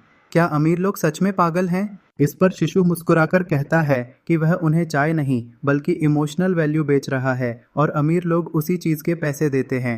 इसके बाद शिशु दोबारा मंच पर आता है और सब लोगों से इंतजार करवाने के लिए माफ़ी मांगता है। फिर वह घोषणा करता है कि आज का चुनौती देने वाला व्यक्ति कौन है। तभी 4 लड़ाके तेजी से उसकी तरफ आते हैं। वान चांगहाई का पोता वान च्यूचेन आगे बढ़कर उसे चुनौती देता है और कहता है कि देखते हैं उसमें ऐसी क्या काबिलियत है जो वह खुद को सबसे बेहतर समझता है। इसके बाद चारों लड़ाके एक साथ हमला कर देते हैं, लेकिन ल्यू दोंगयुए अपने दोनों हाथों से सुनहरी और नीली ऊर्जा निकालकर चारों का हमला रोक लेता है। यह देखकर सभी हैरान रह जाते हैं और वान च्यूचेन सोचता है कि उसने उनकी ताकत का मुकाबला कैसे कर लिया। दर्शकों में बैठा शिया यान खांसते हुए सोचता है कि इस लड़के ने फिर उसकी बात नहीं मानी। वहीं ल्यू दोंगयुए समझ जाता है कि अब उसे अभिनय करना पड़ेगा ताकि मुकाबला रोमांचक लगे। इसके बाद वह थकने और कमज़ोर पड़ने का नाटक करता है। उसके शरीर से पसीना निकलने लगता है। यह देखकर वान क्यूचेन अपने साथियों से कहता है कि सामने वाला अब ज़्यादा देर नहीं टिक पाएगा, इसलिए सभी मिलकर हमला करें। चारों लड़ाके क्यू जांग दाव हासिल करने के लिए आगे बढ़ते हैं। एक बूढ़ा आदमी चिल्लाकर कहता है कि अब भी उम्मीद बाकी है। करीब 1 घंटे बाद चारों हमलावर बुरी तरह थक चुके होते हैं। उनके मुंह से खून निकल रहा होता है, जबकि वे हैरान होते हैं कि सामने वाला अब तक क्यों नहीं गिरा। वान क्यूचेन गुस्से में कहता है कि आज वह हर हाल में च्यूजांग दाव लेकर जाएगा। फिर वह अपनी नीली ऊर्जा इकट्ठी करके काई ब्याओजांग की चौथी परत लियो युन का इस्तेमाल करता है। यह देखकर एक बूढ़ा आदमी हैरान हो जाता है कि उसने लड़ाई के बीच में ही नई सफलता हासिल कर ली।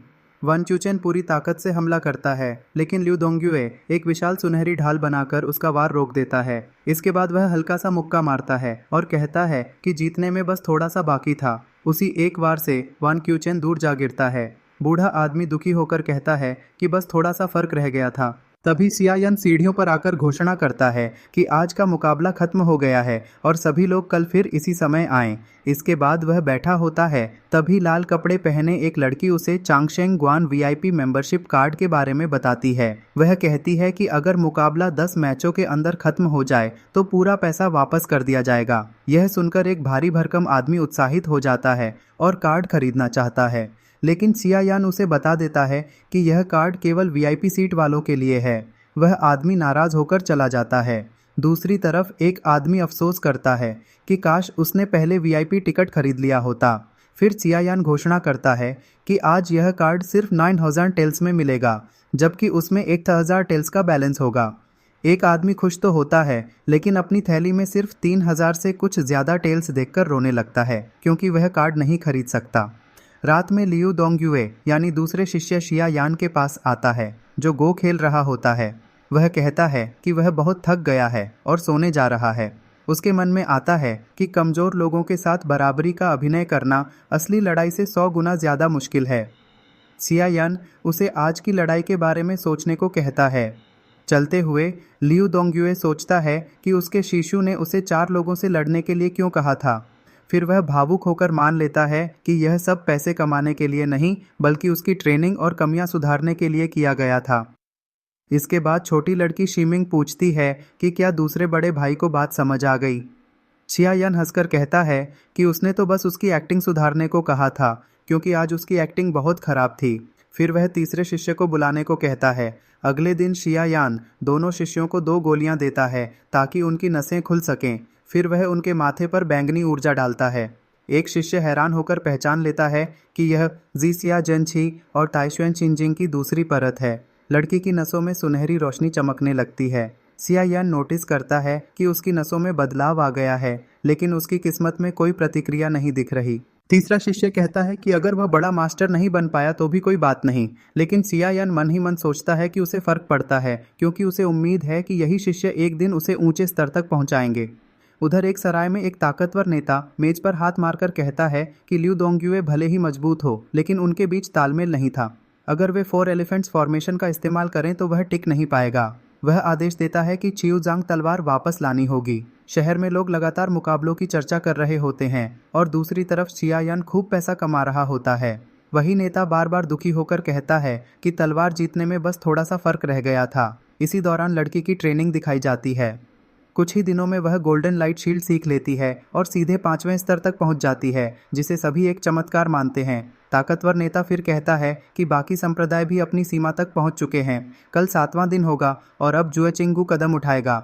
वह बताता है कि खुद जुएचिंग सियनजी आएगी, जो 9वें स्तर के शिखर पर है और अपनी शक्ति से हर चीज़ को बर्फ में बदल सकती है। उसके अनुसार कल ल्यू दोंगयुए की जीत का सिलसिला खत्म हो जाएगा और छियूजांग तलवार नए मालिक के हाथ में चली जाएगी। इसके बाद शियायन शीमिंग को याद दिलाता है कि उसे उसका काम याद है या नहीं। लड़की हाँ कहती है। तब वह उसे बताता है कि याओ वांग गू का 9 फिंगर डिवाइन डॉक्टर बायून सिटी पहुंच चुका है और उसे चांगशेंग गुआन बुलाना है। वह लड़की को कपड़े बदलकर और चेहरा छिपाकर जाने का आदेश देता है। फिर एक सराय का दृश्य दिखाया जाता है जहां लोग खाना खा रहे होते हैं। एक नकाबपोश व्यक्ति आकर बैठता है। दूर बैठा एक आदमी उसे ध्यान से देखता है और सोचता है कि यह तो चांगशेंग गुआन की शिष्या है। फिर यह दिन के समय आम कपड़ों में चेहरा छिपाकर यहाँ क्या कर रही है। उसे शक होने लगता है कि जरूर कोई राज छिपा हुआ है। आखिर में वह आदमी, जिसका नाम सांजियन ली होता है, वेटर शाओ एर को बुलाकर बीफ मंगाता है। शाओएर आदर से पूछता है कि उसे और क्या चाहिए। तब सांजियन ली कहता है कि वह बायून सिटी में नया है और आसपास की जानकारी जानना चाहता है। सन शैनी के सामने एक नकाबपोश व्यक्ति हाथ जोड़कर विनती करता है कि उनके मार्शल अंकल ने उन्हें तुरंत चांगशेंग गुआन चलने के लिए कहा है और अच्छी मेडिकल फीस भी दी जाएगी। यह सुनकर सन शैनी कहते हैं कि अगर चांगशेंग गुआन से बुलावा आया है तो वह जरूर जाएंगे। इसके बाद वह अपना मेडिकल बॉक्स उठाते हैं और उस नकाबपोश व्यक्ति के साथ निकल पड़ते हैं। उधर एक कमरे में 3 लोग बैठे होते हैं। एक लड़का पूछता है कि चांगशेंग गुआन इतनी जल्दी मास्टर को क्यों ढूंढ रहा है। दूसरा लड़का मजाक में कहता है कि कहीं यह हाल ही के एरिना मैच से जुड़ा मामला तो नहीं। तभी वहां बैठी लड़की उसे डांटते हुए कहती है कि बेकार की गपशप छोड़ो और मेडिकल किताबें पढ़ो। रात में एक रेस्टोरेंट में लोग खाना खाते हुए बातें कर रहे होते हैं। एक लंबे बालों वाला व्यक्ति गंभीर अंदाज में बताता है कि चांगशेंग गुआन के शिष्य भेष बदलकर आए थे और उन्होंने 9 फिंगर डिवाइन डॉक्टर सन शेनी को पहाड़ पर बुला लिया है। यह सुनकर एक और व्यक्ति हैरानी से पूछता है कि आखिर उन्हें इतनी गुप्त तरीके से बुलाने की जरूरत क्यों पड़ी। तभी एक ताकतवर आदमी मेज पर चढ़कर चिल्लाता है कि इसका मतलब साफ है, ल्यू दोंगयुए बुरी तरह घायल हो चुका है। वह बताता है कि कल वुकियन मैन के खिलाफ लड़ाई में उसे 3 भारी मुक्के लगे थे और बाहर से ठीक दिखने के बावजूद उसे गंभीर अंदरूनी चोटें आई हैं। इसके बाद लंबा बालों वाला व्यक्ति कहता है कि चांगशेंग गुआन वाले यही बात छिपाना चाहते हैं, इसलिए डॉक्टर को चुपके से बुलाया गया है। वह दावा करता है कि कल जुएचिंगू के खिलाफ मुकाबले में ल्यू दोंगयुए निश्चित रूप से हार जाएगा और छियूजांग दाओ का मालिक बदल जाएगा। यह सुनकर वहां मौजूद लोग खुशी से चिल्लाने लगते हैं। फिर बायून फांग में नए सट्टेबाजी के ऑन्ट्स घोषित किए जाते हैं। ल्यू दोंगयुए के लिए 1-5 और जुएचिंग सियानजी के लिए 1-1 ऑन्ट्स रखे जाते हैं। एक लाल आंखों वाला ताकतवर आदमी गुस्से में अपनी पुरानी टिकटें फेंक देता है और कहता है कि उसकी सारी रकम जुचिंग सियानजी की जीत पर लगा दी जाए। बाकी लोग भी उसी की तरह दांव बदलने लगते हैं। इसी दौरान सफेद कपड़े पहने एक युवक अंदर आता है और सीधे 10 लाख टेल्स की रकम मेज पर रखकर ल्यू दोंगयुए की जीत पर दांव लगा देता है। लाल आंखों वाला आदमी उसे पागल कहता है और समझाता है कि ल्यू दोंगयुए कल जरूर हार जाएगा, लेकिन वह युवक पूरे आत्मविश्वास से कहता है कि वह सिर्फ ल्यू दोंगयुए पर ही दांव लगाएगा। यह देखकर डीलर खुशी खुशी उसकी शर्त स्वीकार कर लेता है। इसके बाद एक बगीचे में सन शेनी उसी सफ़ेद कपड़ों वाले युवक की नब्ज जांच रहे होते हैं, जबकि पास में ली हंजो खड़ा होता है। जांच के बाद सन शेनी बताते हैं कि इस लड़के के पास तियनचेंग शिमाई यानी नेचुरल स्टोन पल्स है। इसी वजह से उस पर कोई दवा असर नहीं करती। उसकी साधना बहुत धीमी रहती है और उसका मार्शल आर्ट्स भविष्य लगभग खत्म माना जाता है। यह सुनकर ली हंजो चिंतित हो जाता है और इलाज पूछता है। सन शेनी बताते हैं कि इसका इलाज बेहद कठिन है। केवल तियनमाई दान ही उम्मीद की किरण है, लेकिन उसे बनाने के लिए तियनक्सुआन शुयुआन का बेहद कीमती बुलाओक्वेन चाहिए होगा। ली हंजो कहता है कि वह किसी न किसी तरह इसका इंतजाम करेगा और जिम्मेदारी अपने ऊपर ले लेता है। तब सन शेनी बताते हैं कि उनका अल्केमी फर्नेस चिंगलोंग बयान कुछ दिन पहले अचानक गायब हो गया था, इसलिए सबसे पहले एक अच्छा फर्नेस ढूंढना होगा। यह सुनकर ली हंजो थोड़ा झिझकता है और फिर कहता है कि उसके पास एक अच्छा फर्नेस मौजूद है। वह अपने बैग से एक चमकता हुआ हरा सफेद फर्नेस निकालकर सन शैनी को दे देता है। फर्नेस हाथ में लेते ही सन शैनी को वह बेहद परिचित महसूस होता है और वह सोचने लगते हैं कि उन्होंने इसे पहले कहीं देखा है। लेकिन ली हंजो हंसते हुए बात बदल देता है और कहता है कि दुनिया के सारे फर्नेस एक जैसे ही लगते हैं। इसके बाद वह बाहर निकल जाता है और राहत की सांस लेता है।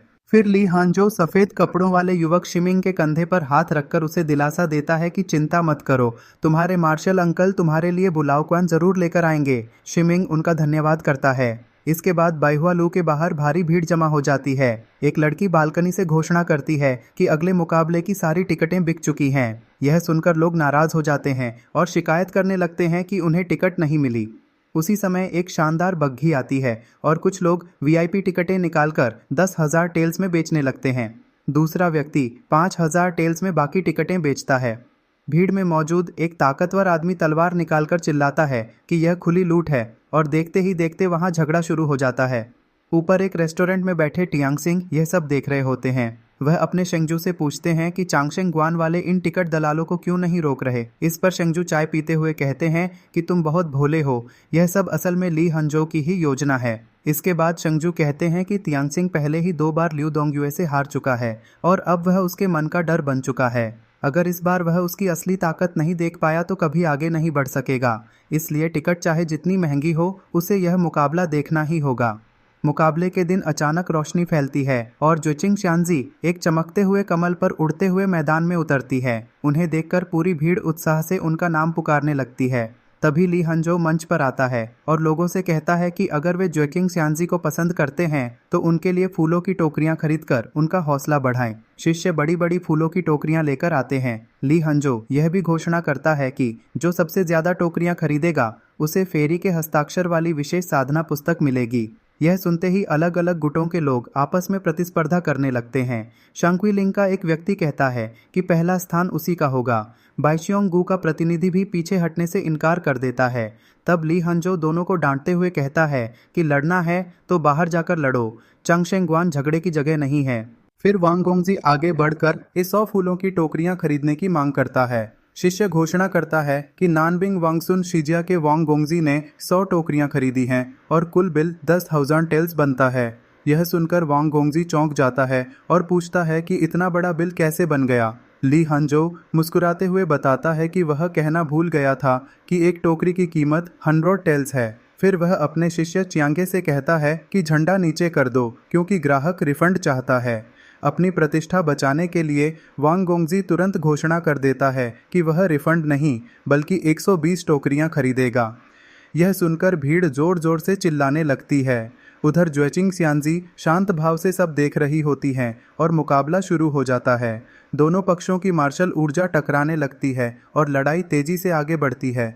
इसी दौरान ली हंजो मन ही मन सोचता है कि ज्वेचिंग श्यांजी अब तक की सबसे मजबूत प्रतिद्वंद्वी है, लेकिन वह उसके सभी दांव समझ चुका है। उसके हिसाब से अगर वह खुद लड़ता तो 3 चालों में उसे हरा सकता था। हालांकि वह यह भी जानता है कि उसके मार्शल अंकल उसे ऐसा करने की अनुमति नहीं देंगे। मुकाबले के बीच भीड़ में से कोई चिल्लाता है कि आखिर किसने कहा था कि ल्यू दोंगयुए घायल है, वह तो पहले से भी ज्यादा ताकतवर दिखाई दे रहा है। यह देखकर वे सभी लोग घबरा जाते हैं जिन्होंने ज्वेचिंग श्यांजी की जीत पर पैसे लगाए थे। इसके बाद ज्वेचिंग श्यांजी अपनी खास तकनीक वानली चुए प्याओ का इस्तेमाल करती है। पास खड़ी एक छोटी लड़की घबराकर कहती है कि यह बहुत ऊंचे स्तर की तकनीक है और अभी उनके स्तर के लिए बेहद भारी है, इससे उनकी सारी ऊर्जा खत्म हो सकती है। दूसरी ओर तियांगसिंग यह सब देखकर सोचता है कि ज्वेचिंग श्यांजी की वांगचिंग जुए तकनीक सच में बेहद खतरनाक है।